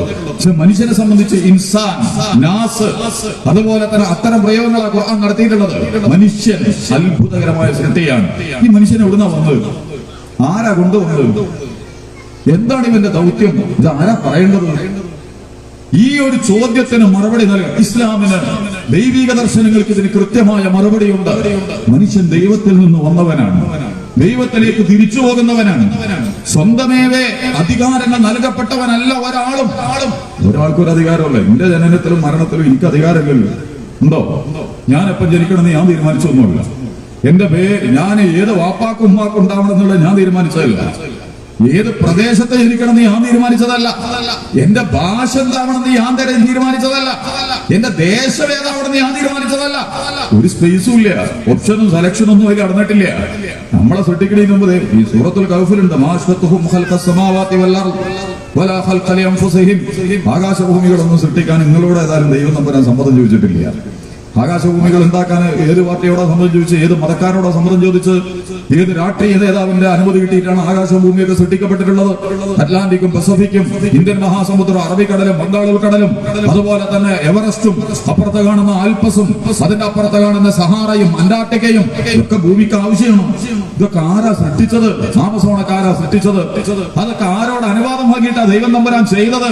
സൂര്യനെയും ചന്ദ്രനെയും നക്ഷത്രങ്ങളെയും അതുപോലെ തന്നെ ആകാശലോകത്തെ കറങ്ങിത്തിരിയുന്ന ഗോളങ്ങളെയൊക്കെ ഏത് മതക്കാരനും ഏത് രാഷ്ട്രീയക്കാരനുമാണ് ഉണ്ടാക്കിയിട്ടുള്ളത്? ഏത് ശാസ്ത്രജ്ഞനാണ് അതിനുണ്ടാക്കിയത്? നിങ്ങൾക്ക് ആർക്കെങ്കിലും അതിന്റെ പിന്നിൽ വല്ല അധികാരമുണ്ടോ? ഒരു അധികാരമില്ല. അതാണ് അല്ല പറയണം, മാസ്കത്തുകൾക്ക് സമാവാദ്യ വല്ലാറും. സൂര്യൻ എവിടെ വേണം, ചന്ദ്രൻ എവിടെ വേണം, ബുധനും വ്യാഴമൊക്കെ എവിടെയാ നിൽക്കേണ്ടത്? ഇതിന്റെ അപ്പുറത്തെന്താ അർമിഡ എന്നൊക്കെ പറഞ്ഞിട്ട് പുതിയൊരു സൗരയൂഥുണ്ട്. അതും ഇതും കൂടി 250 കിലോമീറ്റർ, ഒരു മിനിറ്റിൽ 250 കിലോമീറ്റർ വേഗത്തിലാണല്ലോ കറങ്ങി തിരിഞ്ഞുകൊണ്ടിരിക്കുന്നത്. ഈ ക്ഷീരപഥം ഗാലക്സി എന്നല്ല പറയണത്. ഒന്ന് നമ്മൾ പറയുമ്പോഴേക്ക് ഭൂമി 30 കിലോമീറ്റർ കറങ്ങുന്നുണ്ട്. ഒരു നിമിഷം, ഒരു സെക്കൻഡിൽ 30 കിലോമീറ്റർ വേഗത്തിലാണ് ഭൂമി കറങ്ങിക്കൊണ്ടിരിക്കുന്നത്. ആരാണ് ഈ നിയമം അതിന് കൊടുത്തത്? ഭൂമി എന്തിനാ കറങ്ങണത്? കറങ്ങണ്ടെന്ന് നമുക്ക് തീരുമാനിച്ചൂടെ? പാർട്ടികളും യുണൈറ്റഡ് നേഷനിൽ യോഗം കൂടുക, ഇന്ത്യ ഒരു പ്രമേയം കൊടുക്കുക, കേരളത്തിൽ നിന്ന് പാർട്ടി നിയമസഭ പാസാക്കിയ പ്രമേയം ഡൽഹി കൊടുക്കുക, ഡൽഹി അത് യുണൈറ്റഡ് നേഷനിൽ ചർച്ച ചെയ്യുക, എന്നിട്ട് വോട്ടിനിടുക. ഇനി മുതൽ സൂര്യൻ കറങ്ങേണ്ടതില്ല, നമ്മൾ തീരുമാനിച്ചിരിക്കുന്നു. നടക്കാൻ പോണ കാര്യമില്ല. ഇനി മുതൽ കടലിൽ തിരമാലകൾ വേണ്ടതില്ല, ഞങ്ങൾ തീരുമാനിച്ചിരിക്കുന്നു. ഇനി മുതൽ മരുഭൂമി ആവശ്യമില്ല. എന്താ ചെയ്യാൻ കഴിയുക? ആകാശഭൂമികൾ സൃഷ്ടിക്കാനൊന്നും നിങ്ങളോട് ആരും ദൈവം തമ്പുരാൻ അനുമതി വാങ്ങിയിട്ട് ഒരു സാക്ഷ്യപത്രം ചോദിച്ചിട്ടില്ലേ? അവിടെ അവസാനിപ്പിച്ചില്ലാതെ നിങ്ങളെ സൃഷ്ടിക്കാനും ദൈവം തമ്പുരാൻ ആരോടും അനുമതി വാങ്ങിയിട്ടില്ല. അതാണ് ഏറ്റവും വലിയ പ്രശ്നം. നേരത്തെ പറഞ്ഞ നിയോത്യസവും ലിബറലിസവും ജനാധിപത്യവാദവും ഒക്കെ കൂടി കടന്നു വന്നിട്ട് എന്താ പറയണത്? നമുക്ക് അധികാരമുണ്ട്. ഞാൻ അല്ല, ഞങ്ങൾ. എന്ത് ഞാന്? എന്നിൽ എനിക്കെന്ത് അധികാരമുള്ളത്? എനിക്ക് എത്രമാത്രം അധികാരമാണ് എന്നിലുള്ളത്? എന്റെ ആമാശയത്തെ പ്രവർത്തിപ്പിക്കുന്ന ഞാനല്ല. ഓരോ 5 ദിവസം കൂടുമ്പോഴും ആമാശയത്തിന്റെ ഉള്ളിലുള്ള തോല് മാറുന്നുണ്ട് എന്ന് പറയുന്നത്. അത്രയും വലിയ സാധനങ്ങളാണ് അങ്ങോട്ട് ദഹിപ്പിക്കുന്ന സ്ഥലമാണ്. അതുകൊണ്ട് അവിടെ നല്ല കവറിങ് വേണം. അതിന്റെ ഉള്ളിലുള്ള തോല് ഓരോ 5 ദിവസം കൂടുമ്പോഴും മാറും. 5 ദിവസം കൂടുമ്പോൾ ദഹനാശയത്തിലെ ആമാശയത്തിലെ സാധനത്തിന്റെ ആ കവറ് മാറിയിട്ട് വേറായിട്ട് വരും. അതുപോലെ തന്നെ നമ്മുടെ കരള് 6 മാസം കൂടുമ്പോൾ മൊത്തം കരള് മാറി വരുന്ന പറയുന്നത്. 6 മാസം കൂടുമ്പോൾ എല്ലും പുനർനിർമ്മിക്കപ്പെട്ടുകൊണ്ടിരിക്കുന്നു എന്നാ പറയുന്നത്. ഒരു വർഷത്തിൽ ശരീരത്തിലെ 98% സാധനങ്ങളും പുനരുൽപാദിപ്പിക്കപ്പെടും. ഇതൊക്കെ ആരാ ചെയ്ത്? ഇതൊക്കെ ആരുടെ നിയന്ത്രണത്തിലുള്ളത്? ഞാനും നിങ്ങളും സ്വയം നടത്തിക്കൊണ്ടിരിക്കുന്ന കാര്യമാണ് ഇതൊക്കെ. എന്നിട്ട് അല്ലാഹു സുബ്ഹാനഹു വ തആല നമ്മളോട് സമ്മതം ചോദിക്കുക. എന്തിന്? നമ്മളെ സൃഷ്ടിക്കാൻ. അല്ല, നിങ്ങളെ സൃഷ്ടിക്കട്ടെ. നരേന്ദ്രമോദിയെ വിളിച്ചു, പിണറായിയെ വിളിച്ചു, നിങ്ങളെയൊക്കെ വിളിച്ചു. എന്നിട്ട് നമ്മളോടൊക്കെ ചോദിച്ചു നിങ്ങൾ ഉണ്ടാക്കാൻ പോവാണ്, വിരോധമൊന്നും. ഞാൻ മനസ്സിലാക്കാനായിട്ട് അങ്ങനെ പറഞ്ഞു. ഇവരൊക്കെ പവർഫുള്ളായ വ്യക്തിത്വങ്ങളാണ് ലോകത്തെ. അതുപോലെ നമ്മുടെ ബൈഡൻ, വലിയ അമേരിക്കൻ പ്രസിഡന്റ്, ഭയങ്കര പവർഫുൾ ആണല്ലോ. ആ ബൈഡനെ വിളിച്ചിട്ട് അല്ല ചോദിക്കുകയാണ്, അല്ല നിങ്ങൾ ഉണ്ടാക്കിക്കോട്ടെ, നിങ്ങൾക്ക് വിരോധമൊന്നുമില്ല, എന്തെങ്കിലും പ്രശ്നം ഉണ്ടാവുമോ? നിങ്ങൾ അമേരിക്കക്കാരെ കുഴപ്പമുണ്ടാക്കുമോ? നിങ്ങൾ ഉണ്ടാക്കണതിന്റെ പേരിൽ അങ്ങനെ പ്രശ്നം വന്നാൽ നമ്മൾ എന്താ ചെയ്യുക എന്നൊക്കെ ചോദിച്ചിട്ട് ദൈവം ഉത്തരം മുട്ടിയിട്ട് ഇല്ലല്ലോ. ആരോടും നിങ്ങളോടും ചോദിച്ചിട്ടില്ല. നമ്മൾ വന്നതും ഇന്നലെ നമ്മളില്ല, നാളെ ഉണ്ടാകാനും പോടില്ല. ഇന്നലെ വിറപ്പിച്ചവരൊക്കെ പോയിട്ടുണ്ട്. ഇന്നിൽ വമ്പന്മാരെ നാളെ ഉണ്ടാവില്ല. എത്ര കാലം അമിത്ഷായി നരേന്ദ്രമോദി ഉണ്ടാവുക? പത്രവും ചാനലും സോഷ്യൽ മീഡിയ ഒക്കെ കാണുമ്പോൾ ഇവർ തന്നെയാണ് അരങ്ങ് നിയന്ത്രിക്കണമെന്നൊക്കെ നമുക്ക് തോന്നും. നമ്മുടെ സോഷ്യൽ മീഡിയയും അതിന്റെ സോഷ്യൽ മീഡിയയിലാണ് എല്ലാ കള്ളത്തരങ്ങളും നടന്നുകൊണ്ടിരിക്കുന്നത്. എല്ലാറ്റിനെയും കള്ളച്ചായം അടിച്ച് വൈറ്റ് വാഷ് ചെയ്ത് കൊള്ളരുതായ്മകളെ മുഴുവൻ മനോഹരമാക്കുന്ന കാപട്യങ്ങൾ, കള്ളത്തരങ്ങൾ, ആ രംഗ് തകർക്കോ, ഊതി വീർപ്പിച്ച വിഗ്രഹങ്ങൾ, ഇതൊക്കെ നാളെ രാവിലെ ഉണ്ടാവുമോ? മരിച്ചു കഴിഞ്ഞാൽ പിന്നെ ഇല്ലല്ലോ. ഇന്നലല്ലേ, നാളെ ഉണ്ടാവാനും പോകും. നമ്മളൊക്കെ ഇന്നലെ നമ്മളാരും ഇല്ല, ഇനി നാളെ അവിടെ ഉണ്ടാവില്ല. എന്താ പോണത് അറിഞ്ഞിട്ട് ഇവിടുന്ന് പോവും. അല്ല ചോദിക്കേണ്ട ഒരു ചോദ്യം, വല ഫലക്കറിയാം. നിങ്ങളെ സൃഷ്ടിച്ചതും നിങ്ങളെ ജനിപ്പിക്കുന്നതും മരിപ്പിക്കുന്നതും നിങ്ങളുടെ ശാരീരിക പ്രവർത്തനങ്ങൾ നടത്തുന്നതിലൊന്നും നിങ്ങൾക്കൊരു അധികാരമല്ല. ഞാൻ തമാശക്ക് പറയലുണ്ട്, ഇത്തിരി അധികാരം എനിക്കും നിങ്ങൾക്കൊക്കെ ഉണ്ടെങ്കിൽ വിയർക്കണ്ട നമ്മൾ തീരുമാനിക്കൂലേ? മലമൂത്രവും വിസർജന ആവശ്യമില്ല നമ്മൾ തീരുമാനിക്കൂല. കാരണം നമുക്കൊരു വ്യക്തിപരമായിട്ട് ഏറ്റവും പ്രയാസമുള്ള സാധനമാണ് ഈ 3 എണ്ണം. വിയർക്കുക, മൂത്രമൊഴിക്കേണ്ടി വരിക, മലമൂത്ര വിസർജനം നടത്തേണ്ടി വരിക. നമുക്ക് നമ്മളിൽ ഒരു അധികാരം ഉണ്ടെങ്കിൽ, ഞാൻ എന്ന വ്യക്തിക്ക് എന്നെ നിയന്ത്രിക്കാനും നിർണ്ണയിക്കാനും അധികാരമുണ്ടെങ്കിൽ ഇതെങ്കിലും പരമാവധി നിർത്താൻ പറ്റുമല്ലോ. ഒന്നും നടക്കൂല. കാരണം ഇതൊന്നും നമ്മുടെ കീഴിലല്ല. നമ്മളല്ല നമ്മളെ റിമോട്ട് ചെയ്തുകൊണ്ടിരിക്കുന്നത്, നമ്മളല്ല നമ്മളെ നിയന്ത്രിച്ചുകൊണ്ടിരിക്കുന്നത്. അതുകൊണ്ട് വേറെ ചോദ്യം ചോദിച്ചു. സൂറത്തുൽ വാഖിയ എന്ന് പറഞ്ഞൊരു സൂറത്തുണ്ട്. അതിലെ മനോഹരമായ ആയത്തുണ്ട്, അഫ്റായിത്തും മാ തുംനൂൻ, നിങ്ങൾ വിസർജിക്കുന്ന ബീജങ്ങളെ കുറിച്ച് നിങ്ങൾ ആലോചിച്ചിട്ടുണ്ടോ? ഒരു മില്ലി ദ്രാവകത്തില് 10,000 ബീജങ്ങൾ ഉണ്ടാവുമെന്നാണ് പറയുന്നത്. ആ ഒരു ബീജവും ഉമ്മയുടെ ഗർഭപാത്രത്തിൽ ഉത്പാദിപ്പിക്കപ്പെടുന്ന ഒരു അണ്ടം ചേരുമ്പോഴാണ് ഗോഡ്സെയും നരേന്ദ്രമോദിയും ഞാനും നിങ്ങളും മുഹമ്മദ് നബിയും കൃഷ്ണനും രാമനും അബൂബക്കർ സിദ്ദീഖും ഷാറൂഖ് ഖാനും മമ്മൂട്ടിയും ഒക്കെ ഉണ്ടായിട്ടുള്ളത്. ആ ഒരു ബീജം ലക്ഷോപലക്ഷം ബീജങ്ങളിൽ നിന്ന് ഒരു ബീജം അണ്ടവുമായി സംയോജിച്ച് അല്ലാഹു ചോദിക്കുകയാണ്, നിങ്ങളാണോ ആ ബീജത്തെ, നിങ്ങളാണോ അത് ഉണ്ടാക്കിയത്?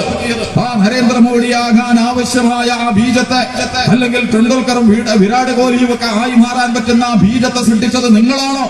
ലോകത്തിലെ തമ്മാടിയും ലോകത്തിലെ മഹാന്മാരും ഒക്കെ ആയിട്ടുള്ള എല്ലാം ഉണ്ട്. ഇതൊക്കെ നിങ്ങളാണോ ചെയ്തത്? അതോ നാമാണോ സൃഷ്ടിച്ചിട്ടുള്ളത്? അപ്പൊ ആരാണ് മനുഷ്യൻ? ഇതിന് ഭൗതിക പ്രത്യയശാസ്ത്രങ്ങൾക്കൊന്നും ഒരു മറുപടിയില്ലേ. അള്ളാഹു പറഞ്ഞിട്ടുണ്ട്, നമ്മളാണ് നിങ്ങളെ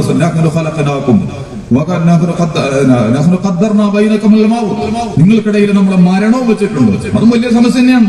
ഇങ്ങനെയൊക്കെ അധികാരം പവറും കിട്ടിയിട്ട് മരണത്തെ അതിജീവിക്കാൻ കഴിയില്ല, ഒരിക്കലും കഴിയില്ല. ജനിച്ചോ ഉണ്ടോ നിങ്ങൾ മരിക്കുക തന്നെ ചെയ്യും. ഇതൊക്കെ ആരുടെ നിയന്ത്രണത്തിലാണ് നടക്കുന്നത്? അതുകൊണ്ട് എന്താ ചെയ്യേണ്ടത്? ഈ ജനന മരണങ്ങൾ, മനുഷ്യൻ ആര് എന്ന് ചോദിക്കുന്നിടത്ത് ഈ മഹാപ്രപഞ്ചത്തിൽ വളരെ നിസ്സാരമായ സ്ഥലത്ത് വളരെ ചെറിയ സ്വാതന്ത്ര്യം മാത്രം നൽകപ്പെട്ട് അള്ളാഹു പരീക്ഷണത്തിന് വിധേയമാക്കിയിട്ടുള്ള വ്യക്തിയാണ് മനുഷ്യൻ എന്ന് പറയുന്നത്. മനുഷ്യനൊരു ദൗത്യമുണ്ട്. ആകെ നൽകിയിട്ടുള്ള സ്വാതന്ത്ര്യം ഈ കാര്യത്തിൽ മാത്രം, ശരിയും തെറ്റും തിരഞ്ഞെടുക്കാനുള്ള സ്വാതന്ത്ര്യം. വേറെന്ത് സ്വാതന്ത്ര്യം? നേരത്തെ ബാക്കിയുള്ളതിലൊന്നും ഒരു സ്വാതന്ത്ര്യമില്ല. ശരി ഏത് തെറ്റേത് അത് കൃത്യമാണ്. അങ്ങനെ ഉണ്ടല്ലോ. എന്താണ് നമ്മുടെ ഈ ഹലാൽ വിവാദം വന്നപ്പോ നമ്മുടെ ഡിവൈഎഫ്ഐ സുഹൃത്തുക്കൾ പന്നിയിറച്ചിയും വെച്ചു, പോത്തിറച്ചിയും വെച്ചു. രണ്ടും സെക്യുലറാണെന്ന് പറഞ്ഞു, മതനിരപേക്ഷമാണെന്ന്. അങ്ങനെ ആവൂല. പന്നിയിറച്ചി കേടാണ്, പോത്തിറച്ചി തിന്നാൻ പറ്റുന്നതാണ്. തിന്നാൻ സ്വാതന്ത്ര്യം ഉണ്ടോ എന്നുള്ള വേറെ ചോദ്യം, അത് വേറെ സംഗതിയാണ്. കള്ളും വെച്ച് പാലും വെച്ച്, അല്ലെ കള്ളും വെച്ച് വെള്ളം വെച്ച്, രണ്ടും സെക്യുലറാണ്. രണ്ടും സെക്യുലർ അല്ല. സെക്യുലർ ആവും എങ്ങനെയാ? കള്ളാണ്. കള്ളു കുടിച്ചാൽ എന്താ സംഭവിക്കുക? ആള് കവല പറയും, ഭാര്യനെ പോയിട്ട് മുടി കുത്തി പിടിച്ചിട്ട് കൈകാര്യം ചെയ്യും. അകത്തുള്ള സാധനമൊക്കെ പുറത്തേക്കും പുറത്തുള്ള സാധനമൊക്കെ അകത്തേക്കും എത്തിക്കും. അതുപോലെ തന്നെ ബാക്കി പ്രകടനങ്ങളൊക്കെ വേറെ നടക്കും. കള്ളുടിയ പേര് വെള്ളം കുടിച്ചാൽ അങ്ങനെ വല്ല കുഴപ്പമുണ്ടാവോ? എന്നിട്ട് കള്ളും സെക്യുലറാണ് വെള്ളവും സെക്യുലറാണ് എന്ന് പറയുന്ന ആ പരിപാടി ഉണ്ടല്ലോ. അങ്ങനെയല്ലേ? കള്ളാണ്, അത് തിന്മയാണ്. വെള്ളം നന്മയാണ്, അത് ശരിയാണ്, അത് നന്മയാണ്. അതുകൊണ്ട് നിങ്ങൾക്ക് കുടിക്കാം. ഇതാണ് ഒന്നും കൂട്ടിയാൽ രണ്ടാണ്. രണ്ടരാന്ന് പറഞ്ഞാലും ഒന്നരാന്ന് പറഞ്ഞാലും 1.99 പറഞ്ഞാലും തെറ്റാ. രണ്ടാണ് ശരി. അത് കമ്മ്യൂണിസ്റ്റ് കൂട്ടിയാലും കോൺഗ്രസ് കൂട്ടിയാലും BJP കൂട്ടിയാലും അമേരിക്ക അറബി ആസ്ട്രേലിയ കൂട്ടിയാലും അങ്ങനെ ഉത്തരം കിട്ടും. ഒന്നും കൂട്ടിയാൽ രണ്ടാണ്. നന്മതിന്മകൾ എന്ന് പറയുന്നത് കാലാതിവർത്തിയാണ്. അത് പാർട്ടികൾക്കും സംഘടനകൾക്കും അനുസരിച്ച് മാറുന്നതല്ല. പക്ഷെ ലിബറലിസവും കമ്മ്യൂണിസവും നിരീശ്വരവാദവും ഒക്കെ ചെയ്യുന്ന കള്ളസൂത്രം നന്മതിന്മകളെ അട്ടിമറിക്കുക എന്ന് പറയുന്ന വളരെ മാരകമായ പ്രക്രിയയാണ് നമ്മുടെ സാമൂഹിക ജീവിതത്തിൽ ഇവർ കൊണ്ടുവന്നുകൊണ്ടിരിക്കുന്നത്. അതിന്റെ തുടക്കമാണ് ജെൻഡർ ന്യൂട്രൽ എന്നൊക്കെ പറഞ്ഞിട്ട് ആൺകുട്ടി പെൺകുട്ടിയെ ഒരേ വേഷം ധരിക്കണം എന്നാ തമാശ. ആലോചിച്ചാൽ നമുക്ക് സങ്കടം തോന്നും. നമ്മുടെ കുട്ടികളെ വരെ എന്താ ചെയ്യണത്? മൈദ കുഴക്കണ മാതിരി കൂട്ടി കുഴക്കണം. എന്നാ പിന്നെ നമ്മുടെ ചരിത്രത്തിൽ എന്താ പറയല്? റോൾ മോഡൽ ആവേണ്ടത് ആരാ? മത നേതാക്കന്മാർ, രാഷ്ട്രീയ നേതാക്കന്മാർ. അപ്പൊ ജെൻഡർ ന്യൂട്രലിന്റെ വേഷവിധാനം ആദ്യം എടുക്കേണ്ടത് ആരാ? നമ്മുടെ നിയമസഭയില് നമ്മളെ ഭരിക്കുന്നവരൊക്കെ എന്ത് ചെയ്യുക? അവിടെ ജെൻഡർ ന്യൂട്രൽ കൊണ്ടുവരിക. എന്നിട്ട് അവരെന്ത് ചെയ്യുക? പരസ്പരം വേഷങ്ങളൊക്കെ അതനുസരിച്ചിട്ട്. പിന്നെ നമ്മുടെ മത നേതാക്കന്മാര്, രാഷ്ട്രീയ നേതാക്കന്മാര്, ഉദ്യോഗസ്ഥന്മാര് ഒന്നുമല്ല ഈ പാവം പിടിച്ച കുട്ടിയെ ക്യാപിറ്റലിസത്തിനും സിയോഡിസത്തിനും നിരീശ്വരവാദത്തിനും ലിബറലിസത്തിനും കൊണ്ടുപോയി പണയപ്പെടുത്താൻ. അതിന്റെ മറ്റേ രസം വേറുണ്ട്. ആണുങ്ങളെ വേഷമാണ് ധരിക്കേണ്ടത്. പിന്നെന്താ അവർക്ക് പെണ്ണുങ്ങളെ വേഷം ധരിച്ചൂടെ? ആണും പെണ്ണും തുല്യാണെന്ന് അവരൊക്കെ പറയണത്. ആണും പെണ്ണും തുല്യാണെങ്കിലും പിന്നെന്താ നമ്മുടെ പ്രധാനപ്പെട്ട ആളുകൾക്ക് എന്ത് ചെയ്യുക? ടെണ്ടുൽക്കറൊക്കെ കളിക്കാൻ വരുമ്പോൾ പെണ്ണുങ്ങളെ വസ്ത്രം ഇട്ടിട്ട് വരിക. അതുപോലെ തന്നെ നമ്മുടെ ഉദ്യോഗസ്ഥന്മാരൊക്കെ സൽവാർ കമ്മീസും സാരി പാവടയൊക്കെ ഇട്ടിട്ട് വരിക. ആണുങ്ങളെ വേഷം അങ്ങോട്ട് കൊടുക്കേണ്ട കാര്യം എന്താ? ആണിന്റെ വേഷമാണ് ഏറ്റവും ഉത്തമം ആരാ പറഞ്ഞത്? ഇന്ന് ആണുങ്ങൾ കെട്ടിയാടിക്കൊണ്ടിരിക്കുന്ന കുറെ വേഷങ്ങൾ, അതാണ് ഉത്തമം ആരാ നിശ്ചയിച്ചത്? എന്നിട്ട് ആണധികാര കേന്ദ്രീകൃതമായ പറയും 21 വയസ്സായ കല്യാണം മതി എന്ന് പറഞ്ഞതിന്റെ സുഗന്ധ എല്ലാ നെറുകേടുകളിലേക്കും നമ്മുടെയൊക്കെ ക്യാമ്പസുകളിലൊക്കെ പോകുന്നുണ്ട്. എഞ്ചിനീയറിംഗ് കോളേജുകളിലും പ്രൊഫഷണൽ സ്ഥാപനങ്ങളിലും അതുപോലെ തന്നെ നമ്മുടെ കോളേജുകളിലൊക്കെ ഇപ്പം വെക്കുന്ന പോസ്റ്ററൊക്കെ കണ്ടിട്ടില്ലേ നിങ്ങൾ? വളരെ മാരകമായ പോസ്റ്ററുകൾ. ലിബറലിസത്തിന്റെയും ഫ്രീ തിങ്കേഴ്സ് എന്തും ചിന്തിക്കുക, ഇങ്ങനെയൊക്കെയുള്ള കുറെ സാധനങ്ങളൊക്കെ വരുന്നുണ്ട്. എന്തും ചിന്തിക്കുക എന്ന് പറഞ്ഞാൽ നാളെ നിങ്ങളെ മക്കൾ വന്നിട്ട് ചോദിക്കും, നിങ്ങൾ എന്തിനാ എന്റെ വാപ്പയായിരുന്നു? നമ്മളെന്താ പറയാ? ചോദിക്കാലോ അവന് നിങ്ങൾ എന്തിനാണ്? പിന്നെ നമുക്ക് വേറെണ്ടെങ്കിൽ അങ്ങോട്ടും ചോദിക്കാം, എന്താ എന്ത് കുന്തത്തിനാ ചിന്ത മകനായതെന്ന് വേണമെങ്കിൽ അങ്ങോട്ടും ചോദിക്കാം. കാരണം നമ്മളെ രണ്ടാളും പരസ്പരം സെലക്ഷൻ ചെയ്തതല്ലല്ലോ. ഓനെ നമ്മളെ തെരഞ്ഞെടുത്തില്ല, ഓനെ നമ്മളെ തെരഞ്ഞെടുത്തു. ഇത് വിധിയാണ്, ഇത് മുമ്പ് നിർണയിക്കപ്പെട്ടതാണ്. പക്ഷെ ചോദിക്കാനുള്ള അധികാരം ഉണ്ടെന്ന് പറഞ്ഞിട്ട് പിന്നെ അങ്ങനെയാണ് ചോദ്യങ്ങൾ പഠിപ്പിക്കണത്. നിങ്ങൾ എന്തിനാ എന്റെ അച്ഛനായി? എന്താ പിണറായി മാത്രം മുഖ്യമന്ത്രി ആയത്? അങ്ങനെ കുറെ ചോദ്യങ്ങൾ വെറുതെ ചോദിക്കുക. ആ ചോദ്യമാണ് എന്ന് പറഞ്ഞിട്ട് എന്നിട്ട് എല്ലാ അസാൻമാർഗികതകളും സ്വാതന്ത്ര്യത്തിന്റെ ചിലവിൽ ഉരുട്ടിക്കൂട്ടി കൊണ്ടുവന്ന് മനുഷ്യന്റെ ധാർമ്മിക മൂല്യങ്ങളും സദാചാര പദ്ധതികളെയും മനുഷ്യനാകുന്നതിന്റെ അടിസ്ഥാനങ്ങളെയും കടമുടി കീറിയാനുള്ള കളികൾ നടന്നുകൊണ്ടിരിക്കുന്നുണ്ട്. 21 വയസ്സായൊക്കെ കല്യാണം കഴിക്കാൻ തീരുമാനിച്ചാൽ ഈ കണ്ട മൊബൈലും ഇതിന്റെ ഉള്ളിൽ കൂടിയൊക്കെ കയറി നുഴഞ്ഞിറങ്ങി പോകുന്ന പുതിയ തലമുറയും എന്താണ് ബാക്കിയാക്കാന്നുള്ളത് കണ്ട് മനസ്സിലാക്കേണ്ടിയിരിക്കും നമ്മുടെ പുതിയ ലോകത്ത്. അമേരിക്കയിലൊക്കെ നമ്മുടെ യൂസഫ് ഇസ്ലാം ഉണ്ട്, സ്റ്റീവൻസ് എന്ന് പറഞ്ഞിട്ട് അദ്ദേഹം ഇസ്ലാമിലേക്ക് വന്ന പഴയ ഹിപ്പി ഗായകനൊക്കെ ആയിരുന്നു. അദ്ദേഹത്തിന്റെ രസകരമായ ഒരു വർത്തമാനം ഈ അടുത്ത് കഴിഞ്ഞ ഒരാഴ്ച മുമ്പ് ഒരു സാധനത്തിൽ വന്നിരുന്നു. അദ്ദേഹം സ്വന്തം പെണ്ണുങ്ങളും പിടിച്ചിട്ട് നിൽക്കുന്ന ഒരു ചിത്രം കൊടുത്തിട്ട് അദ്ദേഹം പറയാണ്, ഞാന് ആ ഗായകനായിരുന്ന കാലത്ത് ലിബറലിസ്റ്റാണ്, അതുപോലെ തന്നെ ദൈവം മതോ വിശ്വാസം ഒന്നുമില്ല, ഇഷ്ടംപോലെ കാശ്, ഭയങ്കര പ്രശസ്തി, ആടി തിമിർത്ത് അടിച്ചു പൊളിച്ച് ജീവിച്ച് ശരി തെറ്റൊന്നും നോക്കേണ്ട പ്രശ്നമൊന്നുമില്ല. അവസാനം അദ്ദേഹം ഒരു അപകടത്തിൽപ്പെട്ടിട്ട് എന്താണ് അമേരിക്കയിൽ ഒരു ബീച്ചിൽ കുളിക്കാൻ പോയി കടലിൽ വെച്ചിട്ട് ശരീരത്തിന് ഒരു കുഴച്ചിൽ വന്ന് അങ്ങനെ എന്തോ ഭാഗ്യത്തിനാണ് കടലിൽ മുങ്ങിപ്പോകുന്നത് രക്ഷപ്പെട്ടത്. എന്റെ ആശുപത്രി ടേബിളിൽ കിടക്കുമ്പോഴാണ് നമ്മൾ നേരത്തെ പറഞ്ഞ ആലോചന അദ്ദേഹം നടത്തിയത്. ഞാൻ ആരാ, ഞാൻ എവിടുന്നാ, ഞാൻ എന്തിനാ, എവിടേക്കാണ് എന്റെ പോക്ക്, ഇത് എവിടെയാണ് അവസാനിക്കുക, എന്നെ ആരാണ് കൈകാര്യം ചെയ്യുന്നത്? അങ്ങനെ ആലോചിച്ചു. ബുദ്ധമതവും യഹൂദമതവും ക്രൈസ്തവ മതവും ഒക്കെ പഠിച്ച് ഇസ്ലാമും പഠിച്ചു. ഇസ്ലാമിലെ ഒരായത്തുണ്ട്, വല്ലദീന ഇദാ അസാബതഹും മുസീബ ഫഖാലൂ ഇന്നാ ലില്ലാഹി വ ഇന്നാ ഇലൈഹി റാജിഊൻ. മരിച്ചാൽ നമ്മൾ ചെല്ലലുണ്ടല്ലോ എല്ലാവരും. ഒരാൾ മരണപ്പെട്ടാൽ നമ്മൾ ചെല്ലുന്ന വാചകം ഒക്കെ തീർന്നു മുടിഞ്ഞു എന്നല്ല, നമ്മൾ അള്ളാഹുവിൽ നിന്നാണ്, നമ്മൾ മടങ്ങുന്നതും അള്ളാഹുവിലേക്കാണ്. നമ്മുടെ മടക്കവും തുടക്കവും ഒടുക്കമൊക്കെ ഉണ്ട്, നമ്മൾ തിരിച്ചു പോകുന്നത് അള്ളാഹുവിലേക്കാണ്. അദ്ദേഹം പറഞ്ഞത് ആ ആയത്ത് എന്നെ സ്വാധീനിച്ചു. എന്റെ ജീവിതത്തിന് ഉദ്ദേശ ലക്ഷ്യങ്ങളുണ്ട്, എനിക്ക് തുടക്കമുണ്ട്, എനിക്ക് അവസാനമുണ്ട്, എനിക്ക് മടക്കമുണ്ട്, എനിക്ക് ലക്ഷ്യമുണ്ട്. അങ്ങനെ അദ്ദേഹം എന്നിട്ട് അദ്ദേഹം ഇത് പറഞ്ഞൊരു വർത്തമാനം എന്താന്ന് വെച്ചാൽ, എന്റെ ആ കാലത്ത് ഞാൻ എത്രമാത്രം ഇങ്ങനെ പറയുമ്പോ ഒരു അടങ്ങേറുണ്ട്, എത്ര സ്ത്രീകളുമായിട്ട് ഞാൻ ഇടപഴകിയിട്ടുണ്ടെന്ന് എനിക്ക് പറയാൻ കഴിയില്ല. എവിടൊക്കെ എനിക്ക് കുട്ടികളുണ്ടായി എന്ന് പറയാൻ കഴിയില്ല, എവിടൊക്കെ എനിക്ക് കുട്ടികളുണ്ടായി എന്ന് പറയാൻ കഴിയില്ല. ആ ഉമ്മാക്ക് ആ സ്ത്രീക്ക് പറയാൻ പറ്റൂല ഇത് ആരെ കുട്ടിയാണെന്നു. പോലീസുകളുടെ ചരിത്രത്തിൽ പറയും, ഒരു സ്ത്രീക്ക് തന്നെ 10, 15, 20 ആള് കയറിയിട്ട് ബന്ധമുണ്ടാവും. എന്നിട്ട് കുട്ടി ഉണ്ടായാൽ അവരെന്ത് ചെയ്യും? കൊള്ളാവുന്ന ഒരുത്തന്റെ പേരിൽ പറയാം, അന്ന് DNA ഒന്നുമില്ല, അതുകൊണ്ട് ഏതെങ്കിലും ഒരുത്തന്റെ പേരിലേക്കാണ് ചാർത്തി കൊടുക്കും. എന്നിട്ട് ഇയാളെ കുട്ടിയാണെന്ന് പറയും. അയാളെ കുട്ടിയല്ലാതെ അയാൾ ഇത് ആരെ കുട്ടിയാണ് ഇത് ഈ പെണ്ണിനെന്നെ അറിയില്ല എന്നതുപോലെ ഈ വാപ്പാക്കും അറിയില്ല ഇത് ആരെ കുട്ടിയാണ്. Fatherless world. ഇന്ന് ഫ്രാൻസും ബ്രിട്ടനും ജർമ്മനിയും അമേരിക്കയും ഒക്കെ അനുഭവിക്കുന്ന പ്രതിസന്ധിയാണ് തന്തയില്ലാത്ത കുട്ടികൾ. അറിയോ നിങ്ങൾ? പെണ്ണുങ്ങളെ കയ്യിൽ ചെറിയ പെണ്ണുങ്ങളെ വിളി, അതിന് പിന്നെ ഗർഭനിരോധ മാർഗങ്ങളും അതുപോലെ തന്നെ ഗർഭനിരോധന മാർഗങ്ങളും ഒക്കെ കൊടുത്തിട്ട് ഇരുട്ട് കൊണ്ട് ഒട്ടയടക്കാണ് യൂറോപ്പ്. ജനിക്കുന്ന കുട്ടിക്ക് അമ്മമാരുണ്ട്, അച്ഛന്മാരില്ലേ, ഗവൺമെന്റും സമ്പത്ത് ഉപയോഗിച്ചിട്ട്. ഇതൊക്കെയാണ് ഈ ലിബറലിസം എന്ന് പറയുന്നത്. അറിയോ നിങ്ങൾ? എന്നിട്ട് ഈ ആണിനും പെണ്ണേട്ടും കൊണ്ടേട്ട് ഒന്നായിട്ട് നിങ്ങൾ രണ്ടാളും ഇങ്ങനെയാണ് വേണ്ടത് നമ്മുടെ ക്യാമ്പസുകളിൽ. എന്നാ പിന്നെ ഈ ഉദ്ഘാടനം ഓല ആദ്യം അങ്ങനത്തെ വേഷമൊക്കെ ഞാൻ പറഞ്ഞത് ആണിനും പെണ്ണിനും ഒരേ വേഷം കിട്ടിക്കണ്ട, പെണ്ണിന്റെ വേഷത്തിലേക്ക് ആണുങ്ങൾക്ക് മാറാലോ. ലേഡീസ് ആൻഡ് ജെന്റിൽമെൻ എന്നാണ് നമ്മളൊക്കെ പറയാനുള്ളത്. സഹോദരന്മാരെ ആദ്യം പെണ്ണുങ്ങളെ പറയലുള്ളൂ. അപ്പൊ പെണ്ണുങ്ങളെ വേഷം എടുത്തിട്ട് ആണുങ്ങളിടുക. ആണാണ്, പെണ്ണ് പെണ്ണാണ്. ശാരീരികവും ജനിതകവും സ്വഭാവപരവും മനഃശാസ്ത്രപരവുമായ കാര്യങ്ങളിലേക്ക് അവർ തമ്മിൽ വ്യത്യാസമുണ്ട്. ആ വ്യത്യാസങ്ങളെ അതിരുപ്പെടുത്തിയിട്ട് പരസ്പരം നശിപ്പിക്കുന്ന പുത്തടിഞ്ഞ ഒരു സാമൂഹിക ജീവിതത്തെ സൃഷ്ടിച്ചെടുക്കുന്നതിന് വേണ്ടി അതിനൊക്കെ പരസ്യങ്ങളൊക്കെ ഇപ്പൊ വരുന്നുണ്ട്. നിലവിലുള്ള സിനിമ, അതുപോലെ തന്നെ നമ്മുടെ സോഷ്യൽ മീഡിയ സംവിധാനങ്ങൾ, ബോളിവുഡും കായിക സംസ്കാരങ്ങളും ഒക്കെ നിങ്ങൾ കളിക്കാൻ പോയാൽ നിങ്ങൾക്ക് കാണാം. ദേക്കോവിച്ചും അതുപോലെ തന്നെ മറ്റേ ആളും ഒക്കെ എന്ത് ചെയ്യും? നല്ല ട്രൗസറും കുപ്പായൊക്കെ ഇട്ടിട്ടാണ് കളിക്കാൻ വരിക. അതേസമയം അണ്ണാ കോർണിക്കോവയും നമ്മുടെ സാനിയ മിർസയൊക്കെ കളിക്കാൻ പോയാലോ അത് ഓര് വിചാരിച്ചിട്ടൊന്നുമല്ല അങ്ങനെ ഇടുന്നത്. ആ കളിയുടെ നിയമമാണോ ഓല അത്ര പോകുന്ന ഡ്രസ്സ് ഇടാൻ പാടുള്ളൂ എന്നുള്ളത്. അതില്ല, അതിട്ടുകൊണ്ടല്ലാതെ കളിക്കാൻ പറ്റൂല. അതിന്റെ ഫർദും ഷർത്തുമൊക്കെയാണത്. മുതലാളിത്തത്തിന് അതിന്റെ ദുഷിച്ച വീക്ഷണങ്ങൾക്ക് കച്ചവടം ചെയ്യാൻ പറ്റുന്ന രീതിയിൽ പെണ്ണിനെ ചരക്കാക്കി മാറ്റുന്ന, അതുകൊണ്ടുള്ളൂ ഏറ്റവും കൂടുതൽ പെണ്ണുങ്ങളാണ് ഇസ്ലാമിലേക്ക് വന്നുകൊണ്ടിരിക്കുന്നത് യൂറോപ്പിലൊക്കെ. അവര് പറയുന്ന സംഗതി എന്താ? ഇന്ന് വരെ നിങ്ങളുടെ സ്ത്രീത്വത്തെ അവർ മാനിച്ചിട്ടില്ല. സ്ത്രീത്വത്തിന്റെ മഹിമ എന്താ? അമ്മയാണ് ഞാൻ, ഉമ്മയാണ് ഞാൻ, ഇണയാണ് ഞാൻ, സഹോദരിയാണ് ഞാൻ, മകളാണ് ഞാൻ.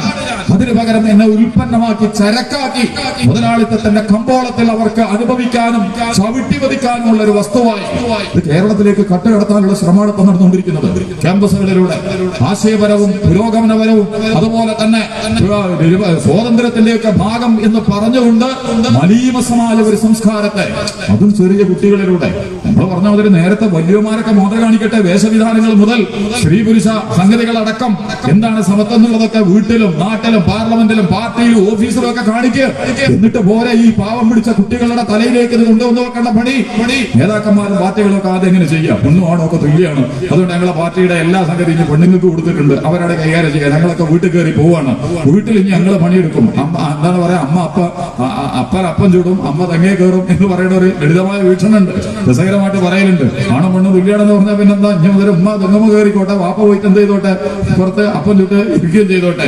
എന്നൊക്കെയാണെ പറയും. സ്ത്രീയുടെ ശാരീരികവും മനഃശാസ്ത്രപരവും സ്വഭാവപരവുമായ വൈവിധ്യങ്ങളെ, സ്ത്രീ എന്ന് പറയുന്ന പവിത്രമായ പദവിയെ തകർത്തെറിയാൻ പറ്റും. പിന്നെ കുടുംബത്തിലാണ് അവർക്ക് ഏറ്റവും വലിയ സ്ഥാനം. ഉമ്മയായി, ഇണയായി, മകളായി, സദാചാരത്തിന്റെയും ധാർമ്മികതയുടെയും കാരുണ്യത്തിന്റെയും ഒക്കെ പ്രതീകമായി വാഴേണ്ട ഒന്നിനെ അതിനൊക്കെ തകർത്തെറിയാൻ പറ്റുന്ന കോലത്തിൽ ഇതൊക്കെ കൊണ്ടുവരും. സദാചാരമായിട്ട് ബന്ധപ്പെട്ടിട്ട് മാർക്സിസത്തിനൊന്നും പ്രത്യേകിച്ച് ഒരു വീക്ഷണം പോലും ഇല്ല. മുതലാളിത്ത വീക്ഷണം തന്നെയാണല്ലോ, ലിബറൽ വീക്ഷണങ്ങളാണുള്ളത്. അതല്ലാത്ത വല്ലതും ഉണ്ടെങ്കിലും നിങ്ങൾ പറയേണ്ടതാണ്. കുടുംബം, വിവാഹം, കുട്ടികൾ, സദാചാരം, ധാർമ്മികത, മൂല്യബോധം എന്നൊക്കെ പറയുന്ന അങ്ങനെയൊന്നും ഒരു സാധനമല്ല. അതൊക്കെ ആപേക്ഷികമാണെന്നാണ് ഇവരൊക്കെ പറയാ. ശരി തെറ്റും ഒരിക്കലും മാറൂല. അപ്പൊ ഞാൻ പറഞ്ഞത്, മനുഷ്യനാകെ നൽകപ്പെട്ടിട്ടുള്ള സ്വാതന്ത്ര്യം ശരിയും തെറ്റും തിരഞ്ഞെടുക്കാനുള്ള സ്വാതന്ത്ര്യം. കള്ളുകുടിയനെ അറിയും കള്ളു കുടിക്കുന്നത് അത്ര നല്ലതല്ലാന്ന്. പക്ഷെ മനുഷ്യന്റെ ശീലങ്ങൾ എന്ത് ചെയ്യും? അവനെ അതിൽ കൊണ്ടുപോയി അടിമപ്പെടുത്തും. അറിയാം വ്യഭിചാരം നല്ല പ്രവണതയല്ല എന്നുള്ളത്. മോഷ്ടിക്കുന്നവനറിയാം, കൈക്കൂലി വാങ്ങുന്നവനറിയാം, കള്ളക്കച്ചവടം നടത്തുന്നവനറിയാം, വർഗീയ സാമുദായിക ജാതീയ പ്രവർത്തനങ്ങൾ നടത്തുന്നവർക്കറിയാം. പക്ഷെ മനുഷ്യന്റെ പ്രവണത എന്ന് പറയുന്നത് എന്തിനാണോ അവൻ വീണിട്ടുള്ളത് അവിടെ തന്നെ കടന്നുകൊണ്ട് കാര്യങ്ങൾ ഇതിന്റെ പുറത്തേക്ക് തിരിച്ചു കൊണ്ടുവരേണ്ടത് തൗബ, ഇസ്തിഗ്ഫാർ, അതുപോലെ തന്നെ ഇഹ്സാന്, ഖൈർ, ബിർറ്, ദുആ അവനെങ്ങനെ പരിപോഷിപ്പിച്ച് തലോടി അവനെ പുറത്തേക്ക് തിരിച്ചു കൊണ്ടുവരണം. അതൊന്നും ഭൗതിക പ്രത്യയശാസ്ത്രങ്ങളിൽ ഇല്ലതാനും. അതുകൊണ്ട് എന്താ സംഭവിക്കുന്നത്? തമ്മാടികളും അക്രമകാരികളും അനാശാസ്യ പ്രവർത്തകരും ഒക്കെ ആയിട്ട് മനുഷ്യൻ മാറിക്കൊണ്ടിരിക്കുന്ന ഒരു കാലം. ഞാൻ പറഞ്ഞത് രണ്ടും തമ്മിൽ മനുഷ്യന് സ്വാതന്ത്ര്യം നൽകപ്പെട്ടില്ല, നന്മയും തിന്മയും തിരഞ്ഞെടുക്കാനോ. അവിടെ അള്ള പറഞ്ഞത് എന്താ? നിങ്ങളുടെ ജീവിതം പരീക്ഷണമാണ്. ജീവിതം എന്ന് പറയുന്നത് പരീക്ഷണമാണ്. ഈ പരീക്ഷണത്തിൽ നിങ്ങൾ എന്ത് ചെയ്യണം? നന്മ തിരഞ്ഞെടുക്കണം, തിന്മയെ നിങ്ങൾ നിരാകരിക്കണം. ഞാനൊന്നും കൂടി പറഞ്ഞ് അവസാനിപ്പിക്കുകയാണ്. ഇനി ഇസ്ലാമിനും ഇസ്ലാമിക പ്രസ്ഥാനത്തെ സംബന്ധിച്ചിടത്തോളം ഉള്ള പ്രശ്നം എന്താ? ജമാഅത്തെ ഇസ്ലാം ഇത്രമാത്രം എതിർക്കപ്പെടാനുള്ള കാരണം എന്താ? ചെറിയൊരു സംഘമുള്ളത് കോടിയേരി ബാലകൃഷ്ണനും പിണറായി വിജയനും ഇനി ഇവിടെ പ്രസംഗിക്കാൻ വരുന്നവരൊക്കെ ചെയ്തു. നമുക്ക് സന്തോഷമാണ് യഥാർത്ഥത്തിൽ. കാരണം ആകെത്തിരി പോകുന്ന സാധനമാണിത്. നമ്മളെ PR വർക്കും നമ്മളെ പരിപാടി അവതരിപ്പിക്കലും നമ്മളപ്പോ നന്നായിട്ട് അവതരിപ്പിച്ചുകൊണ്ടിരിക്കുന്ന നമ്മുടെ മുഖ്യമന്ത്രിയാണ്, നമ്മുടെ പാർട്ടി സെക്രട്ടറിയാണ്. അതുപോലെ നമ്മളിങ്ങനെ എങ്ങനെ പണിയെടുത്താലും ഇത്രയൊന്നും ആൾക്കാർ ജമാഅത്തെ ഇസ്ലാമിയെ കുറിച്ച് അറിയില്ല. ഭയങ്കര സന്തോഷമാണ് നമുക്കുള്ളത്. എന്നിട്ട് എന്താ പറയണത്? ഇവര് ഭയങ്കര പഠിപ്പിക്കലാണ്, ഇവര് പരിസ്ഥിതിയിലുണ്ട്, വിമോചനത്തിനുണ്ട്, മുസ്ലിം ലീഗിൽ കയറും, BJP-യിൽ കയറും, ചിലപ്പോൾ CPM-ലും കയറും. എല്ലായിടത്തും കയറിയിട്ട് ഇവരുടെ റോഹിന് നേരത്തെ പറഞ്ഞ മാതിരി പരകായ പ്രവേശനം നടത്താനുള്ള ശേഷിയുണ്ട്. എന്തൊക്കെയാണ് പറഞ്ഞുകൊണ്ടിരിക്കുന്നത്? എന്തിനാണ് നിങ്ങൾ ഇങ്ങനെയൊക്കെ പറയേണ്ട കാര്യം? ജമാഅത്തെ ഇസ്ലാമിയെ പറയും, അത് നമുക്കറിയാം. അതിന്റെ മർമ്മം എന്താ? യഥാർത്ഥത്തിൽ ജമാഅത്തെ ഇസ്ലാമി ഇവര് പ്രതീക്ഷിക്കുന്ന ഒരു മതം പറയുന്നവരല്ല. മതം എന്ന് പറഞ്ഞാൽ പള്ളിയിലും അമ്പലത്തിലും ചർച്ചിലും അവര് പറയണം, ഇപ്പൊ പറയണം, നാളെ പറയണം, ഇന്ന് പറയണ്ട എന്നൊക്കെ പറഞ്ഞാൽ അങ്ങനെയുണ്ടല്ലോ ഒരു മതം. വഴങ്ങിക്കൊടുക്കുന്ന, വിധേയത്വം പ്രകടിപ്പിക്കുന്ന, ആരാധനകളുടെയും അനുഷ്ഠാനങ്ങളുടെയും ആഘോഷങ്ങളിലും ആചാരങ്ങളിലും മാത്രം ബന്ധിതമായ ഒരു മതം മതങ്ങൾക്ക് സംഭവിച്ച വലിയ അപകടങ്ങളിലൊന്നാണത്. മതത്തിന്റെ എന്താണ് പറയാ, നമ്മുടെ ഏറ്റവും പ്രധാനപ്പെട്ട തല വെട്ടുന്നത് പോലെ. തല വെട്ടി കഴിഞ്ഞാൽ പിന്നെ സാധനത്തിന് ശരീരം ഉണ്ടാവും, ബാക്കിയൊക്കെ ഉണ്ടായിട്ട് കഴിയില്ലല്ലോ, കയ്യും കാലും ഒക്കെ ഉണ്ടായിട്ട്. മതങ്ങളുടെ ജീസസിനെയും മോസസിനെയും അബ്രഹാമിനെയും രാമനെയും കൃഷ്ണനെയും ബുദ്ധനെയും ഒക്കെ കൊണ്ടുപോയിട്ട് എന്ത് ചെയ്തു? നിങ്ങൾ അമ്പലത്തിലും പള്ളിയിലും ചർച്ചിലും ഇരുന്നാൽ മതി, വേറെ ഒടുക്കും ഇറങ്ങിയിട്ട് പുറത്ത് വരണ്ട. ബാക്കി ഒരു പ്രശ്നത്തിലും ഇടപെടാൻ പാടില്ല. അവര് പറയുന്നുണ്ട് അങ്ങനെയാണ് മതം പറഞ്ഞെങ്കിൽ നമുക്ക് പ്രശ്നമൊന്നുമില്ല. പക്ഷെ ഖുർആൻ അങ്ങനെ പറഞ്ഞിട്ടില്ലല്ലോ. ഒരു വേദഗ്രന്ഥം പറഞ്ഞിട്ടില്ല. ഖുർആൻ മാത്രമല്ല, ബൈബിളും ഗീതയും സന്താവസ്ഥയും തിരുക്കുറളും ഒക്കെ നമ്മൾ പരിശോധിച്ച് നോക്ക്. മനുഷ്യ ജീവിതത്തിന്റെ സർവ്വ സകല കാര്യങ്ങളിലും അവർ ഇടപെട്ടിട്ടുണ്ട്. ഏത് വിഷയത്തിലും. ഗീത ഇറങ്ങിയ യുദ്ധക്കളത്തിലാണ്. നിങ്ങൾ അതിനെ പഠിച്ചു നോക്കുന്നുണ്ടോ? ഭഗവത്ഗീത അവതരിച്ചേണ്ട യുദ്ധക്കളത്തിലാണ്. എന്തിനാ അത് ഇറങ്ങി? യുദ്ധം ചെയ്യാൻ വേണ്ടിയിട്ടാ.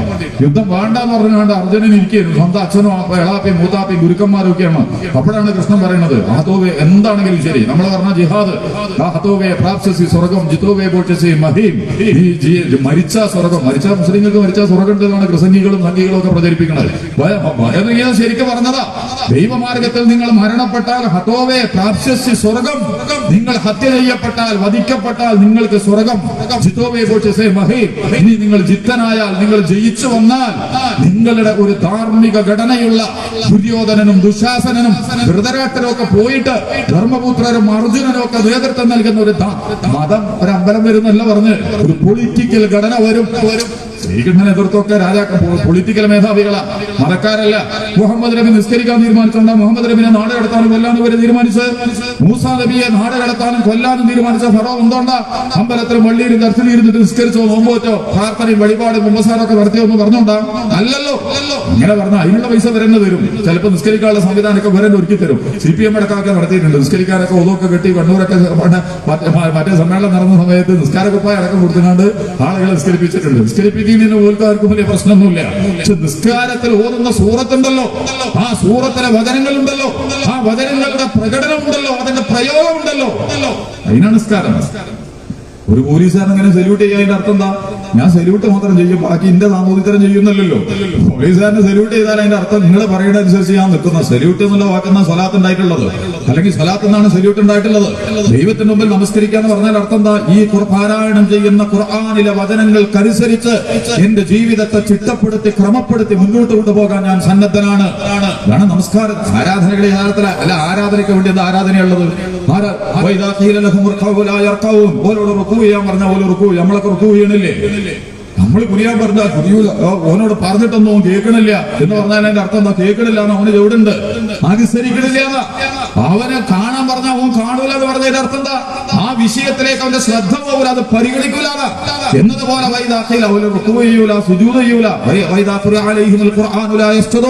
അവരോട് സുജൂദ് ചെയ്യാൻ പറഞ്ഞാൽ അവൻ സുജൂദ് ചെയ്യൂല. എന്തിനാണ് സുജൂദ് ചെയ്യേണ്ടത്? അള്ളാഹുവിന്റെ വചനങ്ങൾക്ക്. അതിനുവേണ്ടി ഖിയാം, അതിനുവേണ്ടി ഷഹാദത്ത്, അതിനുവേണ്ടി ഇഅ്തിദാൽ, അതിനുവേണ്ടി റുകൂഅ്, അതിനുവേണ്ടി സുജൂദ് എന്ന് പറഞ്ഞാൽ ഖുർആനിലെ മുഴുവൻ കാര്യങ്ങളെയും പ്രതിനിധീകരിക്കുന്നതിനുള്ള പ്രാക്ടീസ് ആണ് നമസ്കാരം എന്ന് പറയുന്നത്. നമ്മൾക്ക് നമ്മളെ ഓർമ്മയുണ്ടാകാൻ, ദൈവവും നമ്മളും തമ്മിലുള്ള ബന്ധത്തിൽ മനുഷ്യർക്ക് വേണ്ടി ഭൂമിയിൽ നമ്മൾ എന്ത് ചെയ്യണം എന്നത് പഠിപ്പിക്കാനാണ് പ്രാർത്ഥന. അങ്ങനെ എന്താ പിന്നെ ദൈവം പറയുന്നത്? നിങ്ങൾ ഇവിടെ ഇരുന്ന് കണ്ട് പ്രാർത്ഥനയും വഴിപാടും കുമ്പസാരവും നേർച്ചയൊക്കെ നടത്തിക്കോളും, വേറെ ഒരു സംഗതിക്കും ഇറങ്ങണ്ട. അങ്ങനെ ഒരു വേദഗ്രന്ഥം പറഞ്ഞിട്ടില്ല. ഖുർആൻ ഏതാണെങ്കിലും പറഞ്ഞിട്ടില്ല. ഖുർആനെ നിരീക്ഷിക്കുന്നത് ഞാനൊന്നും കൂടി പറയും. അവസാനം നമ്മുടെ പി ഗോവിന്ദപിള്ള ഉണ്ടായിരുന്നു. ഒരു ഘട്ടത്തിൽ EMS പോലെ തന്നെ ദാമോദരനൊക്കെ പോലെ കേരളത്തിൽ കമ്മ്യൂണിസത്തിന്റെ വ്യാഖ്യാനങ്ങളും കമ്മ്യൂണിസത്തിനുള്ള ന്യായങ്ങളും വളരെ മനോഹരമായി അവതരിപ്പിച്ച വ്യക്തിത്വങ്ങളായിരുന്നു. അദ്ദേഹത്തിന്റെ മകനാണ് ഏഷ്യാനെറ്റിലൊക്കെ MG രാധാകൃഷ്ണൻ എന്ന് പറഞ്ഞാൽ ആ പി ഗോവിന്ദപിള്ള ഒരിക്കൽ അദ്ദേഹം മരണപ്പെടുന്നതിന്റെ ഏതാനും മാസങ്ങൾക്ക് മുമ്പ് കേരളത്തിലെ പ്രശസ്തമായ ലീഗില് അദ്ദേഹത്തെ അഭിമുഖം ചെയ്തിരുന്നു. അപ്പൊ അദ്ദേഹത്തോട് ചോദിച്ചു, നിങ്ങൾ മതവിശ്വാസം ഉണ്ടോ ചോദിച്ചു. അദ്ദേഹം പറഞ്ഞു, എനിക്ക് ഒരു മതത്തിലും വിശ്വാസമല്ല. ദൈവം, പ്രവാചകന്മാർ, വേദങ്ങൾ, ഞാൻ ഹിന്ദു അല്ല, മുസ്ലിമും ക്രിസ്ത്യാനിയും ഒന്നുമല്ല പറഞ്ഞു. ഒക്കെ പറഞ്ഞാൽ പിന്നെ അദ്ദേഹത്തിനോട് അവര് ചോദിച്ചു, ഇനി ഒരു മതം വിശ്വസിക്കൽ നിർബന്ധമായാൽ നിങ്ങൾ എന്തിനായിരിക്കും തെരഞ്ഞെടുക്കാതെ ചോദിച്ചത്. ഗോവിന്ദപിള്ള അതിന് കൊടുത്ത മറുപടി ചരിത്രപരമാണ്. അങ്ങനെ ഒരു മതത്തെ തെരഞ്ഞെടുക്കേണ്ടി വരുമെങ്കിൽ ഞാൻ ഇസ്ലാമിനെ തെരഞ്ഞെടുക്കും. അപ്പൊ അദ്ദേഹത്തോട് ചോദിച്ചു, എന്താണ് അതിന്റെ കാരണം? ഇസ്ലാം പള്ളി മാത്രമല്ല, പള്ളയുടെ വിഷയവും പറയുന്ന വേദഗ്രന്ഥമാണ്. ഖുർആനിൽ പള്ളി മാത്രമല്ല, പഞ്ചായത്തും പാർലമെന്റും അതിലുണ്ട്. മനുഷ്യന്റെ ജീവിതത്തെ കുറിച്ചാണ് വിശുദ്ധ ഖുർആൻ വേദത്തെ കുറിച്ച് ചോദിച്ചു അദ്ദേഹത്തിനോട്. ഏതെങ്കിലും ഒരു വേദത്തെ സ്വീകരിക്കേണ്ടി വന്നാൽ അദ്ദേഹത്തിന് കൊടുത്ത മറുപടി, ഞാൻ ഖുർആനിനെ സ്വീകരിക്കും. ഒരു വേദം എനിക്ക് അനിവാര്യമാണെങ്കിൽ ഖുർആനിനെ ആയിരിക്കും ഞാൻ എടുക്കുക. എന്താണ് അതിന്റെ കാരണം? ഖുർആൻ മനുഷ്യന്റെ ജീവിതത്തിന്റെ സകല കാര്യങ്ങളെ കുറിച്ചും കൃത്യമായ നിലപാടുകൾ അവതരിപ്പിക്കുന്നു. അല്ലാതെ മതെന്ന് പറഞ്ഞാൽ അമ്പലത്തിലും പള്ളിയിലും ചർച്ചിലും മാത്രം നടക്കേണ്ട ഒരു കാര്യം ഇത് കമ്മ്യൂണിസ്റ്റുകാരെ ഞങ്ങൾക്ക് പറഞ്ഞേണ്ട. നിങ്ങൾ ഖുർആൻ വെച്ചിട്ടാണ് പറയേണ്ടത്, നിങ്ങൾ നിങ്ങളെ ന്യായം വെച്ചിട്ടല്ലേ പറയാം എന്നതുപോലെ ജമാഅത്തെ ഇസ്ലാമി ഖുർആനിനെയും ഇസ്ലാമിനെയും മുന്നിൽ വെച്ചുകൊണ്ടാണ് സംസാരിച്ചുകൊണ്ടിരിക്കുന്നത്. ഖുർആനിൽ അങ്ങനെ മതപരമായ കാര്യം, മതേതരപരമായ കാര്യം എന്നൊന്നും പറഞ്ഞിട്ടൊരു കാര്യം ഇവിടെ പറഞ്ഞിട്ടില്ലേ. മറിച്ച് എന്താണ് ഒരു മനുഷ്യൻ അവന്റെ ജീവിതത്തിൽ ചെയ്യേണ്ട എങ്ങനെയാണ് നടക്കേണ്ടത്, എങ്ങനെയാണ് ഇരിക്കേണ്ടത്, എന്താണ് പറയേണ്ടത്, എന്താണ് ചെയ്യേണ്ടത്, അതുപോലെ തന്നെ സമ്പത്ത് എങ്ങനെ ഉണ്ടാക്കണം, കുടുംബം, വൈവാഹികം, മാതാപിതാക്കള്, വീട്, അയൽപക്കം, നാട്, കോടതി, പള്ളി, മജിസ്ട്രേറ്റ്, മജ്ലിസ്, പാർലമെന്റ്, എല്ലാ വിഷയങ്ങളും ഇതൊക്കെ ഖുർആനിൽ വന്നിട്ടുണ്ട്. ഉദാഹരണങ്ങൾ ഓരോന്നും എടുത്ത് പറയേണ്ടതില്ല എന്നതുകൊണ്ടാണ് ഞാൻ പോകാത്തത്. ഇപ്പൊ ജമാഅത്തെ ഇസ്ലാമി ആ ഇസ്ലാമിനെയാണ് പ്രതിനിധീകരിക്കുന്നത്. ആ ഇസ്ലാമിന്റെ പ്രശ്നം എന്താ? ഇന്നത്തെ ലിബറൽ കോർപ്പറേറ്റ് ഫാസിസ്റ്റ് ചിലപ്പോൾ എന്റെ കമ്മ്യൂണിസ്റ്റ് സുഹൃത്തുക്കൾക്കും അരോചകമായ ഒരു വ്യവസ്ഥയെ കുറിച്ചാണ് ഖുർആൻ അവതരിപ്പിക്കുന്നത്. നിങ്ങൾ പലിശ തിന്നരുതെന്ന് പറഞ്ഞാൽ ആർക്കാണ് പ്രശ്നം? മുസ്ലിങ്ങൾക്കും ഹിന്ദുക്കൾക്കും ക്രിസ്ത്യാനികൾക്കോ പ്രശ്നം അല്ലല്ലോ. പലിശ വ്യവസ്ഥിതിയിലൂടെ സമ്പദ്ഘടന നിയന്ത്രിക്കുന്ന ലോകത്തെ കോർപ്പറേറ്റ് ഭീമന്മാരും അധികാര കേന്ദ്രങ്ങളും അതുമായി ബന്ധപ്പെട്ടുകൊണ്ടുള്ള നീക്കങ്ങൾ നടത്തിക്കൊണ്ടിരിക്കുന്നവരും അവർക്കൊരിക്കലും എന്ത് ചെയ്യാൻ പറ്റില്ല. പലിശ വിരുദ്ധമാണ് എന്ന് പറയുന്ന ഒരു ദർശനത്തെ, അങ്ങനത്തെ ഒരു ദർശനത്തിന്റെ സമ്പദ്ഘടനയെ അംഗീകരിക്കാൻ ഉൾക്കാർക്കും തോന്നൂല. നിങ്ങൾ വ്യഭിചാരത്തോട് അടുക്കരുത്, വ്യഭിചരിക്കരുത് എന്നല്ല പറഞ്ഞത്, വ്യഭിചാരത്തോട് അടുത്തു പോകരുത്. അശ്ലീലതയും അനാശാസ്യതയും ലോകത്തെ ഏറ്റവും വലിയ കച്ചവടം ആയുധ കച്ചവടമാണ്. രണ്ടാമത്തത് ഔഷധ കച്ചവടമാണ്. മൂന്നാമത്തത് അശ്ലീല കച്ചവടമാണ്. അറിയോ നിങ്ങൾ? ഈ കച്ചവടം ഇതൊക്കെ നടത്തുന്ന ഇസ്രായേലും അമേരിക്കയും കൂടിയിട്ടാണ്, യൂറോപ്പൊക്കെ കൂടിയിട്ടാണ്. ലോകത്തുടനീളം ഈ തമ്മാടിത്തര ആയുധത്തിന്റെ ഭീകരതയും ഔഷധങ്ങളുടെ അധിനിവേശവും അതുപോലെ തന്നെ ഇപ്പുറത്ത് ഈ അശ്ലീല കച്ചവടവും സിദ്ധപുരമരുടെ വർത്താനം എന്താ? ഇത് പറ്റൂല. വിശ്വാസികൾക്കും നല്ല മനുഷ്യർക്കും ഇടയിൽ അശ്ലീലതയും അനാശാസ്യതയും പ്രചരിപ്പിച്ചുകൊണ്ടിരിക്കുന്നവർ, കായിക, കല, സിനിമ മുതലിൽ നിന്ന് തുടങ്ങി ലിബറൽ നിരീശ്വരവാദ പ്രവണതകളിലൂടെ അടക്കം സദാചാരത്തെയും മൂല്യങ്ങളെയും ഒക്കെ വെല്ലുവിളിക്കുന്ന, വിവാഹ ജീവിതത്തെയും കുടുംബ ജീവിതത്തെയും ഒക്കെ തള്ളിപ്പറയുന്ന, വ്യഭിചാരത്തെയും സ്വവർഗരതിയെയും ഒക്കെ അംഗീകരിച്ചു കൊടുക്കുന്ന ഒരു സാംസ്കാരിക ധാർമ്മിക വീക്ഷണം അംഗീകരിച്ചു കൊടുക്കാൻ ഇസ്ലാമിന് കഴിയില്ല. അതുകൊണ്ട് ഒരു പടി നിന്ന് ഇതൊക്കെ ആഗ്രഹിക്കുന്ന ആളുകൾ എന്ത് ചെയ്യും? ഇസ്ലാം ഭീകരമാണ്, ഇസ്ലാം തീവ്രവാദമാണ് എന്ന് പറഞ്ഞുകൊണ്ടിരിക്കും. ലഹരി, നാർക്കോട്ടിക് ജിഹാദ് നമ്മുടെ ചർച്ചയിൽ വന്നിട്ടുണ്ട്. ലഹരിക്കെതിരാണ് ഇസ്ലാം. ലഹരിയാണ് ലോകത്തിലെ നമ്പർ. കേരളത്തിലടക്കം എത്ര മാത്രം എനിക്ക് തോന്നുന്നു എല്ലാ കേരളത്തിലെ ഒന്നാം സ്ഥാനമുള്ളത് കള്ളുകുടിയിലാണ്. നന്നായിട്ട് മദ്യപിക്കും. അതിന്റെ DJ പാർട്ടി നടത്തുന്ന ബാറുകൾ മുതൽ നമ്മുടെ നാട്ടിലുള്ള ചാരായ കള്ളുഷാപ്പുകളിലടക്കം നന്നായിട്ട് കുടിച്ചു. ഇപ്പൊ കണക്കും വിടുന്നില്ലേ ഗവൺമെന്റ്? കാരണം അത്ര അഭിമാനിക്കാൻ വകയില്ലാത്ത കേസായതുകൊണ്ട് പിന്നെ ജനങ്ങൾ അതിന്റെ വിഷയം അങ്ങോട്ട് ചോദിക്കുമെന്നുള്ളതുകൊണ്ട് ഇപ്പൊ കണക്ക് പറയണില്ല. ആർക്കാണ് ക്രിസ്തുമസിന് എത്ര കുടിച്ചു, പെരുന്നാളിന് എത്ര കുടിച്ചു, ഓണത്തിന് എത്ര കുടിച്ചു, പാർട്ടി സമ്മേളനത്തിനോ അല്ലെങ്കിൽ സംഘടനാ യോഗത്തിനോ ഒക്കെ പോയപ്പോ എത്ര കുടിച്ചു, എല്ലാം എവിടെ പോയാലും ഇമാതിരി സ്ഥാപനങ്ങളിൽ വമ്പിച്ച തിരക്കാ. കുറിച്ച് കൂത്താടിയിട്ട് എന്താ നടക്കാന്നുള്ളതൊന്നും പറയാൻ ഞാനിപ്പോ ആളൊന്നും അല്ല.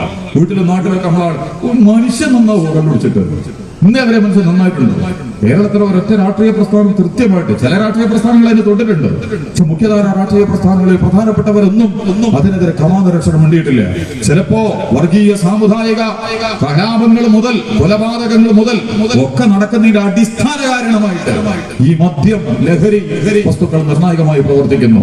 ലോകത്ത് മുഴുവൻ ലഹരി എന്ന് പറയുന്നത് എങ്ങനെ വേണമെങ്കിലും ആർക്കും കൊടുത്ത് ആരെ കൊണ്ടും കുടിപ്പിച്ച് എന്തും ചെയ്യാനും എങ്ങനെയൊക്കെ സ്വാതന്ത്ര്യം കൊടുക്കുന്ന ഒരു കാലം ലോകം നമ്മുടെ മുമ്പിലുള്ളത്.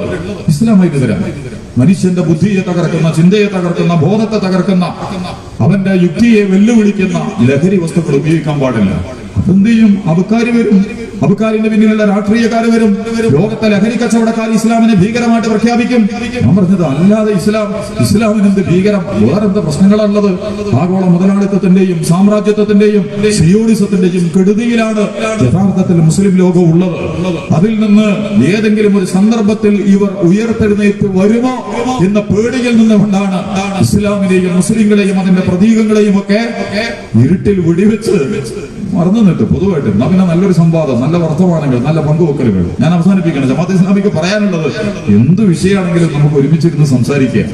എന്താണ് ശരി, എന്താണ് തെറ്റ്, ഏതാ നല്ലത്, ഏതാണ് മോശം, എന്ത് വന്നാലാണ് മനുഷ്യനെ നന്നാവുക, ഈ സമൂഹത്തിന് നന്നാവുക, ഈ കേരളത്തിനും ഇന്ത്യക്കും ഏതാണ് നന്നാവുക.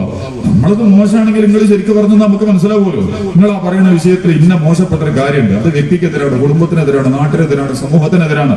അതുകൊണ്ട് അത് പറ്റൂല. ജമാഅത്തെ ഇസ്ലാമിക്ക് അത് കേൾക്കാനോ അതിനെ നിരാകരിക്കാനോ ഒരു പക്ഷെ അത് വിഷയാധിഷ്ഠിതമായിട്ട് സൂചിപ്പിക്കണം. ജമാഅത്തെ ഇസ്ലാമി മതരാഷ്ട്രവാദം പറയുന്നു, അതുകൊണ്ട് അത് ഭീകരവാദമാണ്. ജമാഅത്തെ ഇസ്ലാമി എന്ത് മതരാഷ്ട്രവാദം പറയുന്നു നിങ്ങൾ പറയുന്നത്? ജമാഅത്തെ ഇസ്ലാമി RSS ഒരുപോലെ. RSS എവിടെ കിടക്കണം, ജമാഅത്തെ ഇസ്ലാമി എവിടെ കിടക്കണം? മുസ്ലിങ്ങളും ക്രിസ്ത്യാനികളും കമ്മ്യൂണിസ്റ്റുകളും ഒക്കെ ഈ രാജ്യത്തിലെ ശത്രുക്കളാണ്. ഒന്നിക്കൽ അവരെ നമ്മുടെ ധാരയിൽ ലയിപ്പിക്കണം, അല്ലെങ്കിൽ കൊന്നു തള്ളി വംശീയമായി ഉന്മൂലനം ചെയ്യണം. ജമാഅത്തെ ഇസ്ലാമി എവിടെയെങ്കിലും അങ്ങനെ വല്ല വർത്താനം എഴുതി വെച്ചിട്ടുണ്ടോ?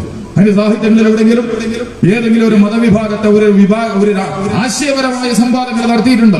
ഉന്മൂലനത്തിന്റെയോ സമഗ്രാധിപത്യത്തിന്റെയോ സ്വേച്ഛാധിപത്യത്തിന്റെയോ അധികാര പ്രയോഗത്തെ ഒരിക്കലും പറ്റൂല. ദീനിലെ ആദർശങ്ങളും ആശയങ്ങളും ഒക്കെ വ്യക്തി സ്വതന്ത്രമായി സ്വീകരിക്കേണ്ടതാ, അല്ല അധികാരം കൊണ്ടോ ആയുധങ്ങൾ കൊണ്ടോ അടിച്ചേൽപ്പിക്കേണ്ടതല്ല. ഇസ്ലാമിന്റെ മൗല്യം നിങ്ങൾക്ക് ഇസ്ലാം നിങ്ങൾക്ക് വേണമെങ്കിൽ എടുത്താൽ മതി, നിങ്ങൾ എടുക്കേണ്ടതില്ല. നിങ്ങൾ എടുത്തിട്ടില്ലെങ്കിൽ നിങ്ങൾക്ക് പോയി നമുക്ക് എന്താ ഇഷ്ടമുള്ളത്? ഇതാണ് നമ്മുടെ സമീപനം. പക്ഷെ നമ്മൾ പറയും ഇങ്ങനെ ഒരു സാധനം നമ്മുടെ കയ്യിലുണ്ട്. ഇസ്ലാമിനെ ഒരു മുസ്ലിമിനെ സംബന്ധിച്ചിടത്തോളം അടിസ്ഥാനപരമായിട്ട് അവൻ ഇസ്ലാമിനെയാണ് പ്രതിനിധീകരിക്കേണ്ടത് എന്നാണ് ജമാഅത്തെ ഇസ്ലാമി പറയുന്നത്. ഒരു മുസ്ലിമിന് ആരോട് പറയാനുള്ളത് ഇസ്ലാമിനെ കുറിച്ചായിരിക്കണം. ഇസ്ലാമിൽ കൊള്ളരുതാത്ത കാര്യങ്ങൾ ഉണ്ടെങ്കിൽ അതിനെ ചർച്ച ചെയ്യുക. അതെല്ലാം കൂടി എന്നിട്ട് എന്ത് ചെയ്യുക?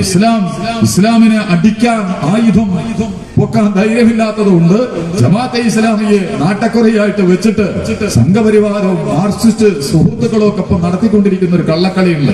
ഇത് വിജയിക്കാനൊന്നും പോണില്ല. ഞങ്ങൾക്ക് ധൈര്യമുള്ളത്. കാരണം ഒരാളെ കുറെ സ്ഥലത്ത് കാണാം, വൈലുള്ളിൽ മുക്കദ്ദിബീൻ, കള്ളം പറയുന്നവർക്ക് നാശം. കള്ളം പറയുന്നതാണ്. പിന്നെ നമുക്ക് എന്തിനാ പേടിക്കേണ്ട കാര്യം? വിശുദ്ധമായി സത്യസന്ധമായി നിഷ്പക്ഷമായിട്ടല്ലല്ലോ ഈ പറയണത്. വളരെ അപകടകരമായ താല്പര്യങ്ങളെ വെച്ചിട്ട് പച്ച കള്ളങ്ങൾ. അത് രാഷ്ട്രീയത്തിൽ പറഞ്ഞാലും മതത്തിൽ പറഞ്ഞാലും ഒക്കെ പ്രശ്നം തന്നെയാണ്. നിങ്ങൾ ഈ പറയുന്നതിനെ ഖുർആൻ നമ്മളോട് പറഞ്ഞ അതിനെ വിട്. സമ്പത്തോ അധികാരമൊക്കെ ഉപയോഗിച്ചിട്ട് കളവ് പറയുന്ന ആളുകളുണ്ടല്ലോ, ഓരോ വിട്ടള ഓരോ പറയട്ടെ. അതെവിടെയാണ് സത്യം? സത്യം വിജയിക്കും, സത്യം വിജയിക്കും. ശരി, നന്മ മുന്നോട്ട് പോകും. ഒന്നിന്റെ മുമ്പിൽ തലകുനിക്കേണ്ട പ്രശ്നം ഉണ്ടാവില്ല. ജമാഅത്തെ ഇസ്ലാമി മോങ്ങത്തുണ്ട്, താഴെ മോങ്ങത്തുണ്ട്. ഈ ചെറുവത്തൂരും ഒക്കെ ജമാഅത്തെ ഇസ്ലാമിക്കാരുണ്ട്.